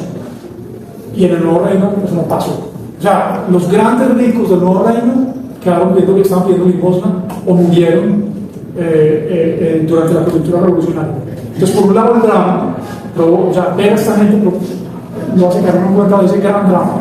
Y por el otro lado, ya lo vamos también, es admirable. O sea, esta gente sale, se va para Maracaibo y en lugar de quejarse, de llorar, de pedir, como tantos otros realistas, a la corona una pensión, lo que hacen es montar una empresa absolutamente descrestante que se vuelve Atlántico. Es impresionante, ¿no? Empiezan a negociar con Londres directamente, con España, y lo que ha hecho Hammer, ¿no? Con España y con las Antillas. Es muy impresionante también. No sé si es que tenemos un montón de cosas, pero vamos ya a hacer la economía de las preguntas. No, hay otra cosa que me llamaba un poquito la atención y era cómo se hace un libro entre dos. Si esto es escribir entre dos es un reto extremadamente difícil. Voy a apuntar de las ahorras que tenemos allá antes de que se vaya luz. es sobre la estructura argumental, que me he preguntado ahora con Cristina, nos llamó mucho la atención porque es como es arriesgado, ¿no? Como en un primer capítulo dar la historia general y decir, bueno, la empresa se crea así, pasa esto, se disuelve. Y luego en los otros capítulos empezar a profundizar distintos temas, ¿no? Es que a mí me gusta mucho esa estructura, pero que tiene un riesgo y queremos que nos cuenten el secreto para sortear ese riesgo. Y es que en esas construcciones hemos tenido a veces a repetir o a tener que estar todo el tiempo diciendo, como se dijo en el capítulo, creo que lo sortean muy bien porque uno lee el libro de la y dice, bueno, pero es muy interesante cómo lo enfrentaron. Entonces, son las dos, cómo lo escribieron juntos, que me parece súper difícil, y dos, cómo sortear esta estructura argumental para no repetir todo el tiempo. ¿Eso yo? Sí, dale.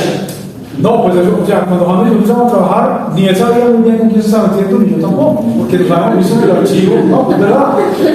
Es verdad porque pues nos habíamos conocido y nos saludábamos y habíamos conversado y todo, pues otra cosa es un libro, es una cosa muy seria, muy larga, muy dilatada, y James y yo estuvimos hablando. Mi mujer le dice a James dice que es mi novio, todos los días con James, y varias veces al día, de WhatsApp, y manuscrito viene, no sé cuántas versiones nos enviamos, pero miles de versiones, y de verdad que no estoy exagerando. Entonces James y yo hubiéramos podido terminar detestando, odiando, y terminamos haciéndonos amigos. Entonces nos fue muy bien, pero nos hubiera podido muy mal, porque hay cosas de temperamento, de genio, etc. Pero James es un tipo con el que es muy fácil trabajar, muy generoso, muy querido, del que yo aprendí muchas cosas. Entonces fue muy fácil trabajar con James. Y vuelvo y digo, lo que era podido salir muy mal salió bastante bien. No, yo creo que sí, y yo diría que hay una ventaja, es que además de la generosidad, por supuesto, es que hubo un intercambio siempre en los temas en los que ambos nos complementamos.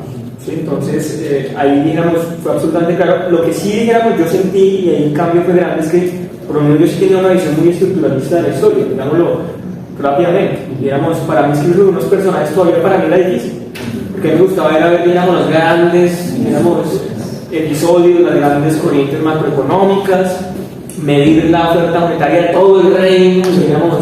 Entonces, bajar la escala, y aquí Daniel me ayudó bastante, porque Daniel ya tenía, digamos, mucha más experiencia. O sea, yo creo que es por la Escuela Nacional de Medellín, cuando estuvimos con Roberto Luis Jaramillo, pues para mí era muy claro eso, digamos, los personajes, la genealogía, toda esa parte para mí era nueva, ¿no? Entonces, facilitó mucho, facilitó también la parte, obviamente, que pues Daniel tiene una prosa impresionante, porque yo lo que les digo, mi prosa en español aún no es complicada. No me está exagerando, pero no me está exagerando, pero hay una cosa que me parece muy claro. Yo podría decir lo mismo, es decir, yo había trabajado mucho sobre historia política, tal vez haciendo abstracciones debidamente de todo eso que ha hecho James, todo lo que James sabe y todo, que recuerdo en un par de ocasiones, claro, bueno, ¿y la economía qué? Entonces me fascinó, ¿no? Entonces, a mí también me pareció muy interesante en este libro, porque por lo insisto, uno aprende mucho haciendo cosas, pero para eso lo vas haciendo también, no aprender, ¿no? Entonces, pero creo que una cosa en la tónica de los dos, nadie dijo nunca haciendo el libro, siempre control de cambios, porque me estaba preguntando, porque me parece interesante esta cosa, control de cambios. Entonces, James nunca me cambió arteramente nada a mí, o me dijo, esto es así, o me voy, o no, nunca. Es decir, yo no sé, tal vez en algún punto dijimos, no, esto no nos pusimos de acuerdo, entonces no quitémoslo. Pero siempre todo fue discutir, y nos pusimos de acuerdo, y así se hizo, con control de cambios. Entonces me parece que es bueno, una herramienta maravillosa del control de cambios, porque está ahí, uno se lo puede mandar por internet, eso lo hicimos en pandemia, ¿no? Y eso es maravilloso, ¿no? Lo hicimos así, o sea, discutiendo con colegas, ¿qué te parece esto? ¿Qué tal si cambiamos esto? ¿Por qué no reformulamos esto? En un sentido y en el otro, todo el tiempo durante 2 años. Quería decir, siguiendo con eso, porque miren que escuchándolos, uno cuando lee el libro nota las escalas, ¿no? Uno nota las escalas desde lo hablábamos, desde lo particular, desde la minucia de poder conocer el detalle de los lugares, pero a su vez podemos ver lo macro. Entonces yo creo que en ese ejercicio, y creo que es maravilloso porque esa conjunción de ambos dos nos permite a nosotros ver multiescalar la investigación, que puede que uno haciéndolo solo, en una investigación pues uno se cree de la manera que uno usualmente lo hace. Entonces yo creo que en el libro se logra mostrar eso y creo que es un potencial para el libro. Y en ese mismo sentido, ya en la propia construcción, quiero hablar un poco y quiero que hablemos de las cartas, ¿no? De las epistolares, porque es lo que al final termina construyendo pues, todo este ejercicio. Que como ustedes dicen, en gran medida esas epistolares, pues también creo yo, y escuchándolos incluso al inicio cuando hablaban, se retroalimentaron porque ya había un ejercicio detrás de ambos, ¿no? De conocer estos sujetos, porque claro, uno se pregunta eso cuando lee y dice, bueno, ¿y cómo hicieron ellos para tener tanta claridad leyendo las cartas de quiénes son estas personas, las redes? Porque realmente se lo recomiendo mucho el libro, es impresionante lo que ustedes logran hacer, y digamos que ya con el conocimiento del trabajo de ambos uno logra ver esa conexión entre ambos. Entonces las cartas privadas uno termina viendo que claro, permiten ver elementos muy particulares de la vida cotidiana, de la empresa, pero yo también siento que permiten ver elementos muy generales, ¿no? Imperiales, transatlánticos, todo lo que se va viviendo a lo largo de este ejercicio. Entonces yo quisiera que nos contaran, y sobre todo para nuestros estudiantes también, uno, cómo seleccionan, o sea, primero cómo encontraron esas cartas, cómo hicieron la selección y cómo las organizaron para que uno pudiera realmente utilizarlas como también por el tamaño, el tipo y demás de información. Esa es una. Claramente el libro nos muestra las potencialidades de las cartas. No nos queda ninguna duda de que la muestra que ustedes hacen tiene un elemento fundamental, que son ricas en información, y el resultado es este. Pero también pensábamos, ¿y cuáles son los límites? O sea, ¿qué nos muestran las cartas? ¿Por qué? Porque nosotros pensábamos, y eso es un tema, cuando ustedes hacen por ejemplo la relación, ¿cuáles son los lugares donde se encuentra la red de la compañía? Y decimos, son estos a partir de las fuentes. Pero yo pensaba en eso, y también lo hablábamos con Manuel, sí, pero también pensábamos también lo que nos llega, ¿no? Como historiadores también sabemos que lo que hay no es lo que existía, sino que es lo que nos llega. Entonces, digamos, las alusiones a Chocó, por ejemplo, hay poco trabajo, pero uno ahí, cuando yo lo leía, decía, sí, posiblemente las fuentes nos están mostrando eso, pero también uno recuerda que en realidad las fuentes también pasan no solo por la selección que pudo haber hecho la empresa, que es lo que nos termina llegando a nosotros, por lo que pudo haber pasado con la independencia, sino la que se hace en un archivo. O sea, hay muchos procesos de selección hasta que llega un historiador y se para ahí, frente a una fuente. Entonces, también pensando en esas alusiones que ustedes hacen, pues al final lo que nos llega y lo que permite ver estas redes sin duda ricas, pero puede que esa otra información que no nos está hablando de que no existiera, tal vez no llegó, o tal vez sí. Entonces digamos que pensaba como en esos límites de lo que llega y esas conclusiones a las que uno termina llegando como investigador. Entonces, como esas varias preguntas. No, de ahí con las cartas. No, pero, a ver, es que la pregunta es muy complicada porque hay muchas cosas, pero básicamente, ¿cómo se encuentra? O sea, este es un corpus reconstruido. Hay algo de suerte en el sentido que, claro, uno empieza a mirar de pronto un legado y aparece una cosa y no es interesante, ¿cierto? Pero aquí lo que importa y lo que realmente hizo posible el libro fue la serie, que hubiera una serie. Y mientras más grande sea la serie, mejor. Porque una de esas cartas, bueno, pues sí, puede ser muy interesante, pero lo que teníamos al tener, pero lo que realmente logramos construir fue 600, una serie de más de 600. Entonces, la reconstrucción, la posibilidad de encontrar una serie grande obedece en últimas pues a buena suerte. Claro, uno está en un archivo, esto estaba en legajos distintos sin catalogar. Entonces, ¿qué hay que hacer? Pues hay que ir al archivo, hay que tomar el tiempo de perderse, que aparezcan cosas. Uno no siempre tiene la posibilidad de hacerlo, pero aquí fue eso, y fue un hallazgo, fueron dos hallazgos, un paquete grande una vez y después otro. Pero lo que quiero decir es que cuando teníamos ya eso, tratamos de completar el archivo, porque lo que dijo María Cristina es muy importante. Hay muchos historiadores que no se preguntan eso tan elemental. Todo el mundo se lo debería preguntar. Lo que yo tengo entre manos refleja la realidad de cómo fue o no. Y evidentemente es fragmentario, son huellas, evidentemente. Pero si ustedes leen el libro de Bernal Silva, el último, nunca se pregunta, nunca, jamás, se pregunta si la ilustración y Carlas equivalen al epistolario con el que él está trabajando, que son las cartas que publicó Eduardo Posada hace más de un siglo y que han sido completadas con algunas pocas cartas más. Jamás se lo preguntan, jamás. Y es una cosa increíble que no se lo pregunten. Yo creo que nosotros sí fuimos conscientes de eso y tuvimos una fuerza muy grande. James llevaba muchos años trabajando y tenía notarías clasificadas, indexadas, cortes notarías. Teníamos judiciales, que completamos también con judiciales.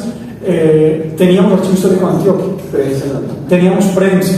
Entonces, digamos, muy probablemente hay realidades que pasamos por alto porque no teníamos huellas, porque no teníamos rastros de eso, es muy probable. Pero digamos que las probabilidades se disminuyen cuando uno tiene en cuenta que ese archivo de las cartas está completado, ha sido completado con otras, con fuentes que provienen de otros fondos, de otros repositorios, pero nos faltan otros más. Sí, yo diría, y esto, aprovecho esta pregunta para hacer un pequeño paréntesis, pero que ya van a entender por qué lo hago y porque me interesa mucho tanto lo que estudiantes se vayan, entiendan por qué Venezuela. O sea, ¿por qué Venezuela está ahí? ¿Por qué Venezuela? Quiero hablar de Venezuela.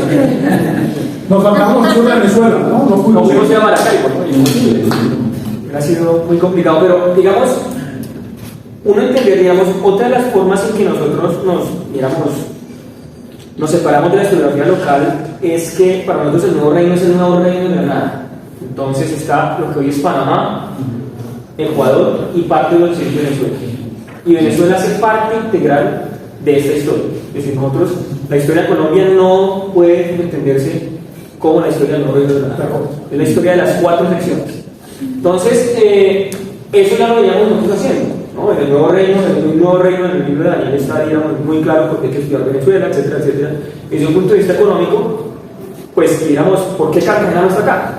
¿Y por qué Maracaibo? Y tiene que ver con, precisamente, esos cambios que hay después de 1780 con los sistemas mercantiles.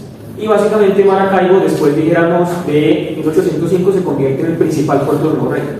Y Bogotá, digamos, es el engarce ahí. Eso es impresionante. Claro, eso es impresionante. Y uno entiende a Restrepo, Samuel Restrepo, una de las primeras páginas de la historia de la revolución es, oiga, ¿por qué nos robaron Maracaibo si Maracaibo hacía parte integral de nuestra economía? Y lo mismo pasa con Quito, ¿no? En mi tesis yo trabajo mucho Quito y trato de entender un poco el rol de Quito. Aquí ellos no incursionan ahí, si bien digamos hay menciones y estas cosas, pero ahí donde viene el límite de la correspondencia, ¿vale? Porque Maracaibo hace parte integral, los comerciantes de Bogotá financian todo el cacao que sale de Maracaibo que va a España, se lo financian los comerciantes de Bogotá, que eso no se suele decir. Y la mayor parte de la capacidad importadora de Maracaibo depende del Nuevo Reino de Granada, que la provincia de Maracaibo tiene 150.000 personas, es una cosa muy pequeña, pero en cambio todo el oriente del Nuevo Reino de Granada son casi 1 millón de personas, entonces digamos, es un mercado mucho más grande. Entonces, para leer esas cartas, si nosotros no hubiéramos realizado esas investigaciones sobre Venezuela, sobre lo que significa el Nuevo Reino de Granada, muy probablemente no hubiéramos entendido por qué solo se presenta un momento alto del comercio de Maracaibo. Muy seguramente hubiéramos dicho, oye, esto es exótico, esto no tiene, no, pero no tiene nada exótico. Era la estructura comercial de la época. Y ¿por qué no nos explicas cómo entendiste eso? Porque eso es un hallazgo que hizo James. O sea, James fue el que se dio cuenta. Hay por ahí documentos que dicen que Maracaibo es importante, de acuerdo, pero James fue el que midió. James lo midió. James se dio cuenta de que Cartagena había dejado de ser el puerto más importante del reino. James lo midió. ¿Me entienden? Es que no está en ninguna parte. Había que hacer la tarea que hizo él. Lo hice por una. Me pregunté una cosa. Siempre vemos el comercio exterior desde las aduanas de los puertos. Cartagena, algo de Mompox, algo de Santa Marta. Pero yo dije, oiga, ¿por qué no observamos las aduanas del interior? Observemos las aduanas de Bogotá, de Popayán, de Quito. Y esas aduanas pues tienen la ventaja de que le dicen a uno de dónde vienen las mercancías que se están lanzando. Y yo me empecé a encontrar, después de 1980, cada vez más Maracaibo, Caracas, Barinas. Maracaibo, Caracas, Barinas. Y yo, oiga, pero ¿qué es eso tan raro? Claro, está Cartagena, por supuesto, cada vez menos. Empieza a haber más Mompox. Y de un momento a otro empieza a ser dominante. Y yo empiezo a ver apellidos claramente del comercio de Maracaibo y de Caracas. León, Noriega, digamos, totalmente ajenos. Y yo empezaba a ver la cantidad en las notarías de poderes de comerciantes de Bogotá dando poderes a Caracas, dando poderes a Maracaibo. ¿Qué es lo que está pasando? Entonces, claro, ya a fines del 18 está la rotación del eje del reino hacia Mompox y hacia Caracas y hacia Maracaibo, que uno entiende a Bolívar, ¿no? Yo no soy bolivariano, mucho menos, ¿no? Por supuesto, pero ese sueño de unir las cosas, además obviamente de la necesidad de sacar a los españoles, tenía una cierre económica. O sea, ya había unas redes acá muy fuertes entre ambas zonas, que muy seguramente en 1760 no eran existidas. Y perdóname que intervenga, y es que si yo voy a tener la tesis de James cuando yo no reino, yo ahora podría decir, pues claro, es que es evidente, es que lo que se está jugando a partir de 1810, no solamente porque no hay rey, porque no hay coro, pues porque la corona desaparece, porque se derrumba la corte virreinal y cada provincia empieza a hacer lo suyo, sino que es que pareciera que todas las posibilidades están abiertas. Es decir, si Cartagena dejó de ser el principal puerto y se volvió Maracaibo, entonces la reconfiguración política va en serio. ¿Por qué razón Antioquia no puede comerciar directamente con Jamaica y apropiarse del Chocó, que fue lo que pretendió hacer? En fin, todo parecía estar abierto en ese momento. Eso es muy interesante y tiene que ver mucho con la economía también. Y claro, ahí vienen las límites de la correspondencia, porque uno en la correspondencia, si uno no la lee en clave, entendiendo esos cambios macro, pues realmente uno no tendría la riqueza para entender qué es lo que está detrás de la correspondencia. Y como dijo Daniel, pues tuvimos la ventaja que ya teníamos esas bases de datos tan grandes. Entonces, ya era muy fácil identificar la gente, era muy fácil identificar, digamos, las personas que estaban ahí en el epistolario. Pero como usted no lee el libro, la idea es básicamente que la compañía surge en Río Negro. La compañía surge en Río Negro, que es una de los pocos, hay 4 caballeros en Antioquia, surge en Río Negro. En un momento, digamos, en un primer momento, la compañía crece y se pueden ir para Santa Fe, necesitan ir a Santa Fe.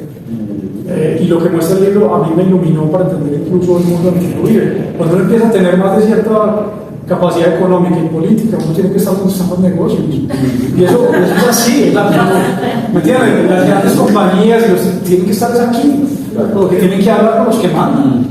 Y son cuestiones, y después se va para Maracaibo. Entonces son esos 2 saltos, Río Negro, Santa Fe, Maracaibo. Es un poco la historia del libro. Bueno, pues echa para atrás acá y después la indicación definitiva. Es interesante porque, para que lo lean, hay una figura muy bonita de un compás, ¿no? Que es que los personajes se mueven como un compás.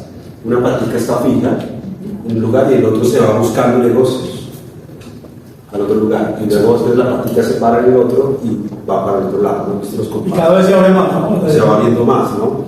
Una figura muy bonita como de la construcción narrativa del texto, porque expresa justamente otra vez a lo que le dijimos, ese dinamismo. Son personas buscando negocios, pero en un espacio que, como decían ahora los autores, es un espacio que ofrece esa posibilidad de decir algo.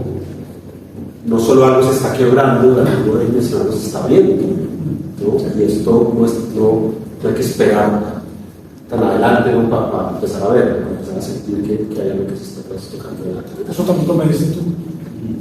Ese audio, quiero decir, de final del 18, me lo vivió, que también es muy interesante cuando uno tiene una cosa sólida que uno puede decir, es que fue así, pues, porque es que detrás de eso hay ese trabajo con aduanas y pues todo ese trabajo que tú hiciste, ¿no? Con alcabalas. Y la Casa de la Moneda, ¿no? Y Casa de la Moneda. Otra cosa interesante de las fuentes es el archivo de la Casa de la Moneda.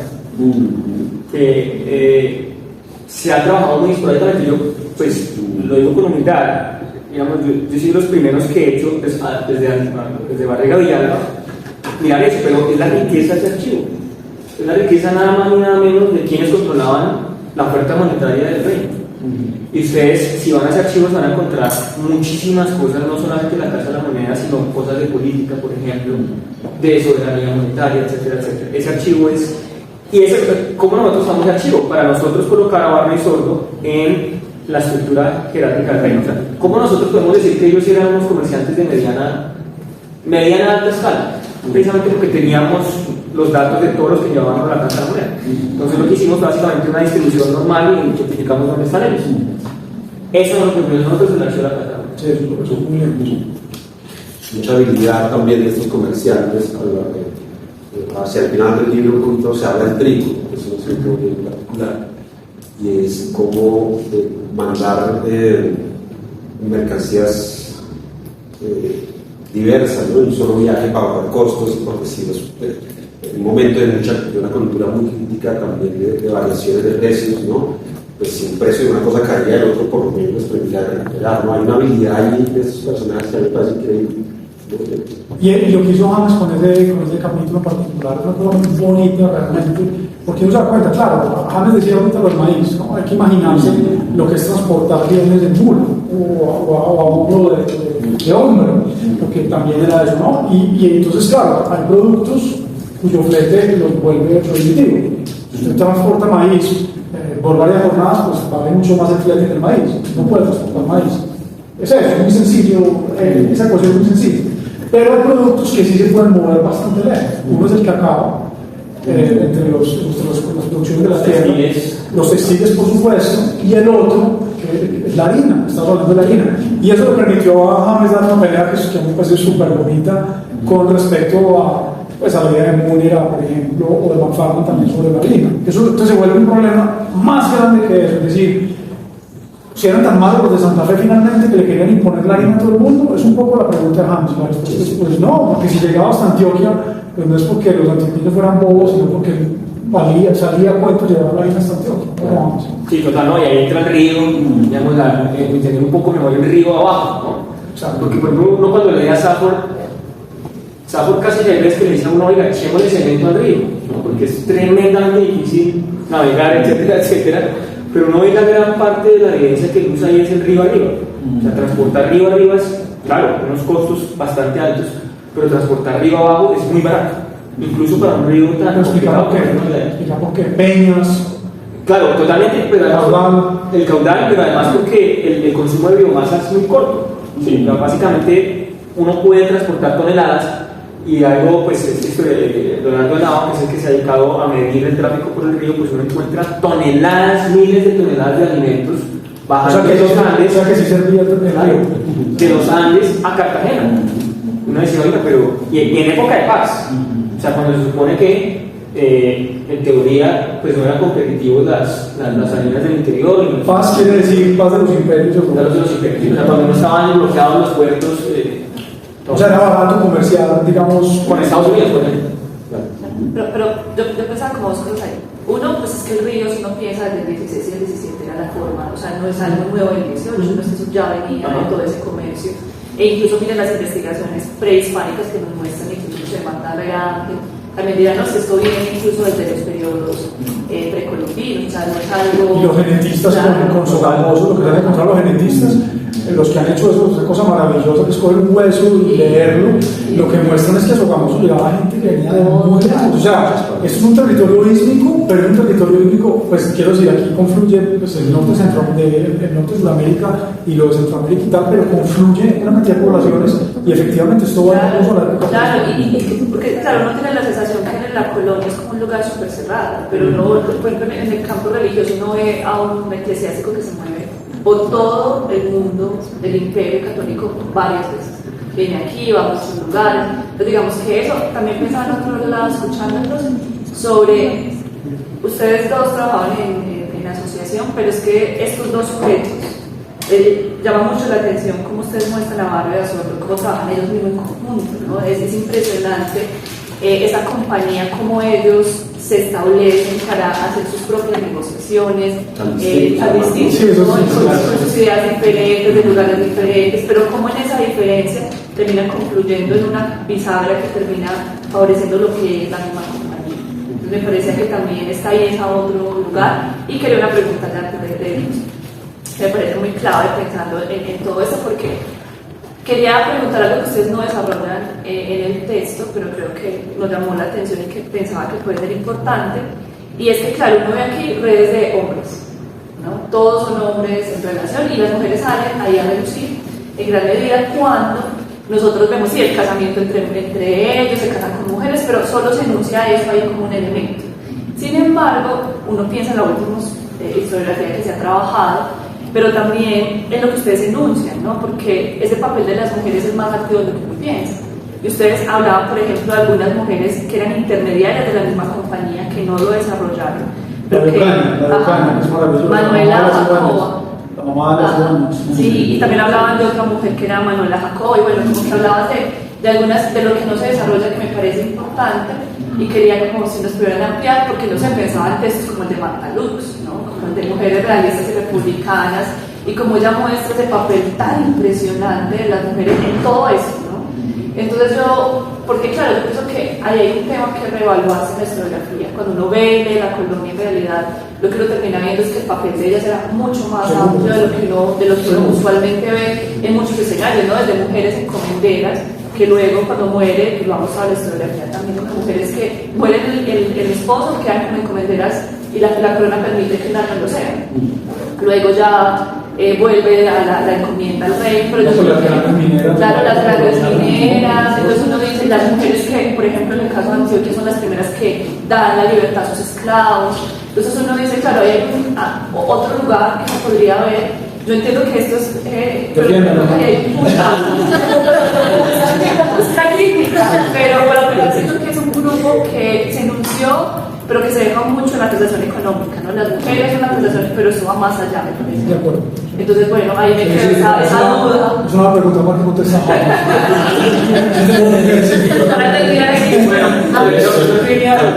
Yo le sumo otra pegadita, esta es muy importante, pero es que esta también nos gustaría para nuestros estudiantes, sobre todo, qué cosas se pueden seguir abriendo por allí para sus tesis, para sus trabajos. Por ejemplo, hay una estudiante nuestra que quiere hacer algo sobre el tabaco. Ustedes en algún lugar del mundo decían que hay una historiografía del tabaco, no está bien hecha todavía. Yo dije, esto se lo va a mandar a ella para que se compense aquí. Por ahí va. Pero qué temas, qué técnicas, ¿no? Y ya con eso cerramos. Sí, listo, no, pues si yo empiezo, pero además no hemos hecho un salvavidas ahí para. Después de la primera. Pero No, sí, sobre la primera, yo diría que vimos las mujeres desde un punto de vista netamente empresarial. Quizá hubiéramos podido ir un poco más allá, por ejemplo, en el aspecto de la vida familiar. Porque el caso de Sordos digamos, era un tipo muy aventurero y todo, pero era muy mal marido. Y ahí está todo el aspecto patriarcal, pero también la relación con el suelo. Es una relación. Que además sabe que le pega a la mujer. Claro, exacto. Que habla de eso, es increíble. Exacto. Entonces, si le pega una vez más, pues esto vaina se acaba aquí y además era un hombre muy poderoso, ¿no? El suelo. Entonces, yo creo que si hubiéramos podido exprimir un poco más del epistolario, y quizás en el último capítulo del Reino de Barrio solo un poco haber dado unas pinceladas más grandes de eso. Pero de todas formas, me parece que es importante eso de subrayar ese rol de la mujer en todas las cadenas de valor, en todas esas redes de comercio. Pues porque ustedes, algo que yo siempre digo a los estudiantes, tienen que haber una tesis sobre las culturas en Bogotá. ¿Por qué diéramos en Potosí, en Bogotá, en Ciudad de México, casi la mitad de los establecimientos comerciales poseen mujeres? ¿Por qué? ¿Sí? Yo en las pulperías yo leía, oiga, la mitad de las pulperías son de mujeres, las tabernas de mujeres, chicherías de mujeres. ¿Y por qué estas, por ejemplo, la Sosa, la mamá de la ciudad de Ocaña, pues porque ellas tienen esa capacidad de imbricarse y comerciar por sí mismas, ¿no? Que uno pensaría que no es así, pero lo es. Entonces, yo diría que ahí se abre un aspecto investigativo, pero entonces esas dos facetas, una parte empresarial, hay unas mujeres empresarias que hay necesidades, hay más estudiando, y una parte sí familiar, que sí, quizás nos quedamos ahí cortos, haber hecho un poco más énfasis en la dureza de la vida familiar, ¿no? Sobre todo para las mujeres. Pero también la dulzura también, pues por el caso de Sáenz con la mamá es una relación muy cercana. Y a propósito de la religión, las hubiéramos podido buscar por sí mismas. Claro, hubiéramos podido hacer algo más sobre ellas. La parte religiosa, por ejemplo, ahí es interesante porque la devoción que ellos tienen por Francisco de Paula es impresionante. Entonces, cosas como esas, ¿no? No sé si quieres agregar algo sobre pues a ver, yo creo que a nosotros, a ver, James sabe que eso es verdad. Yo le dije a James, cuando empezamos a mandar un libro cortico, como que la gente lo lea, máximo 120 páginas. Y esa era la idea, ¿sí o no, James? Sí, y terminamos haciendo una cosa larguísima. Entonces, imagínense otro capítulo sobre mujeres y bueno, pero hubiera sido muy interesante hacerlo. Creo que nos salvó de haber hecho otra cosa aún más larga, que están cerrados los archivos por pandemia.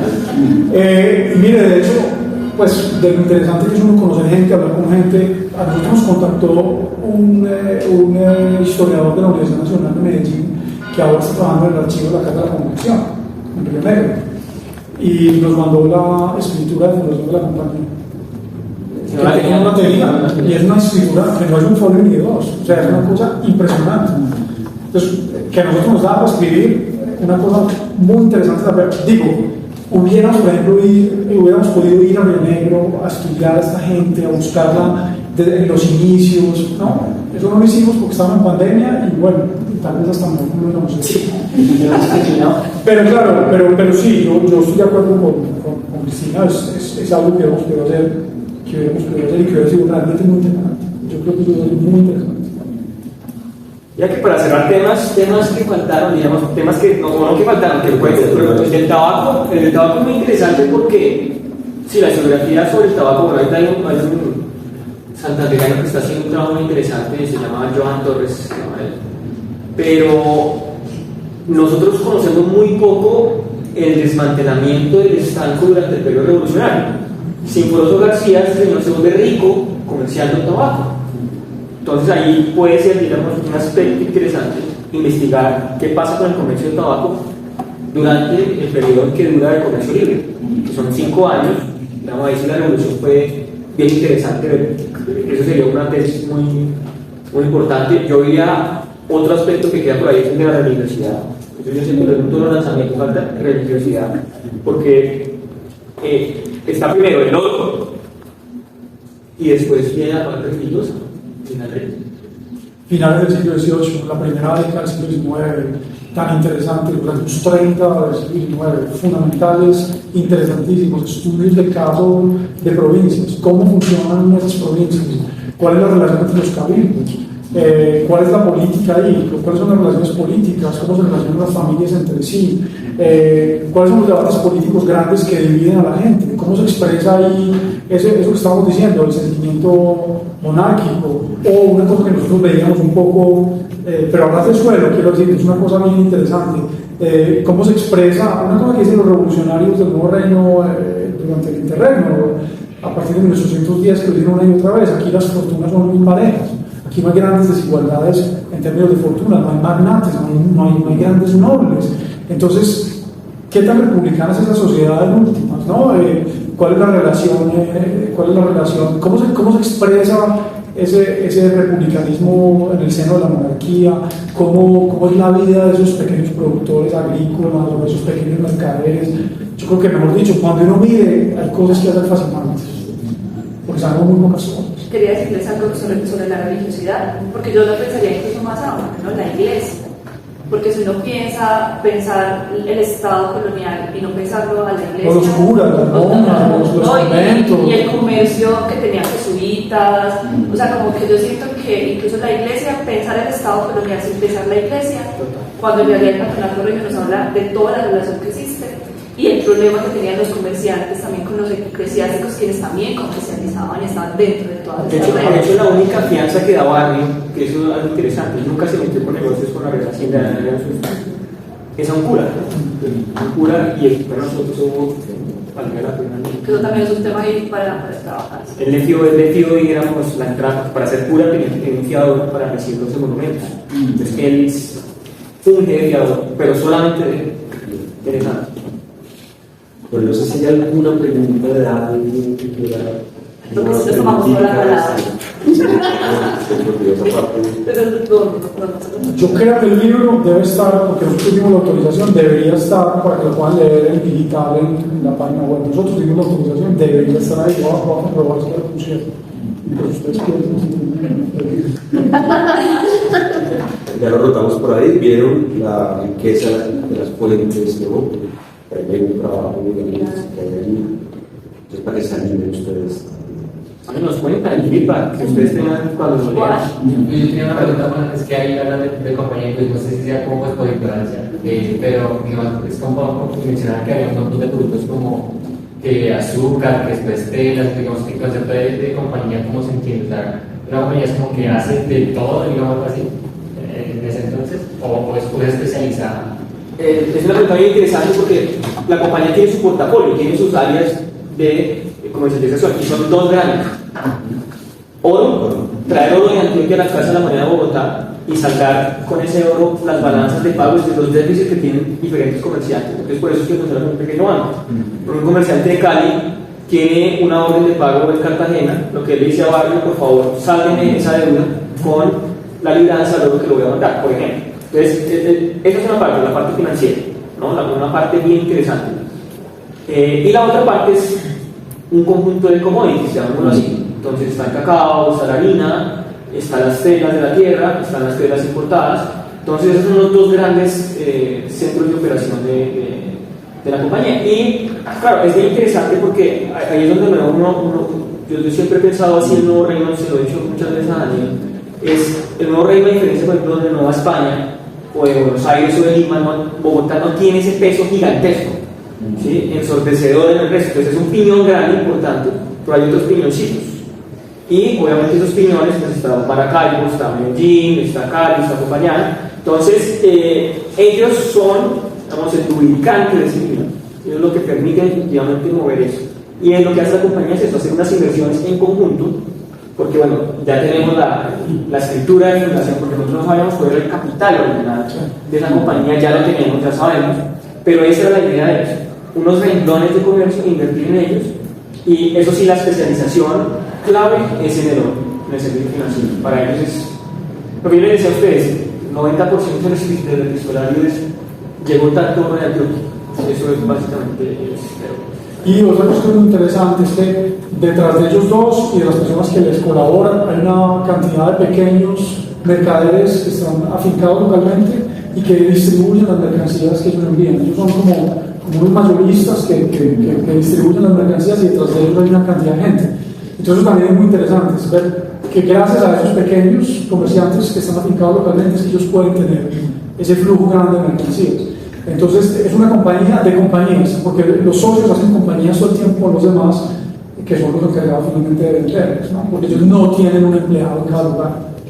Quería decir algo de que me pareció muy bello de lo que ustedes dicen, y es que cuando ellos hablaban de compañía, esas compañías que también tú lo decías, Manuel, no se restringe a eso, ¿no? Sino que llega un momento donde incluso en ese dar, no sé si nos servirá aquí más el nombre nuevo incorporador, y es listo, invierte en nosotros, pero nosotros apoyamos a la viuda, cuidamos a su hijo. Entonces, claro, piensen que los lazos familiares, los lazos que se hacen no solamente es económico, sino para mantener el lazo económico, lo que ustedes muestran en el libro, es que necesitamos ir más allá, ¿no? Con sus hijos, con su familia, somos el soporte en otros asuntos. Entonces es muy interesante porque se crean otro tipo de relaciones, pero que al final lo que hacen es establecer esa relación misma comercial. Entonces yo creo que eso es lo que ustedes hacen muy bien. Hay otros temas por ahí, ¿no? Como usan los ríos pequeños también para el comercio, ¿no? Que no todo era Magdalena, sino empieza a aparecer en otras redes. Pero eso es otra cosa. Pero bueno, muchas gracias. Gracias.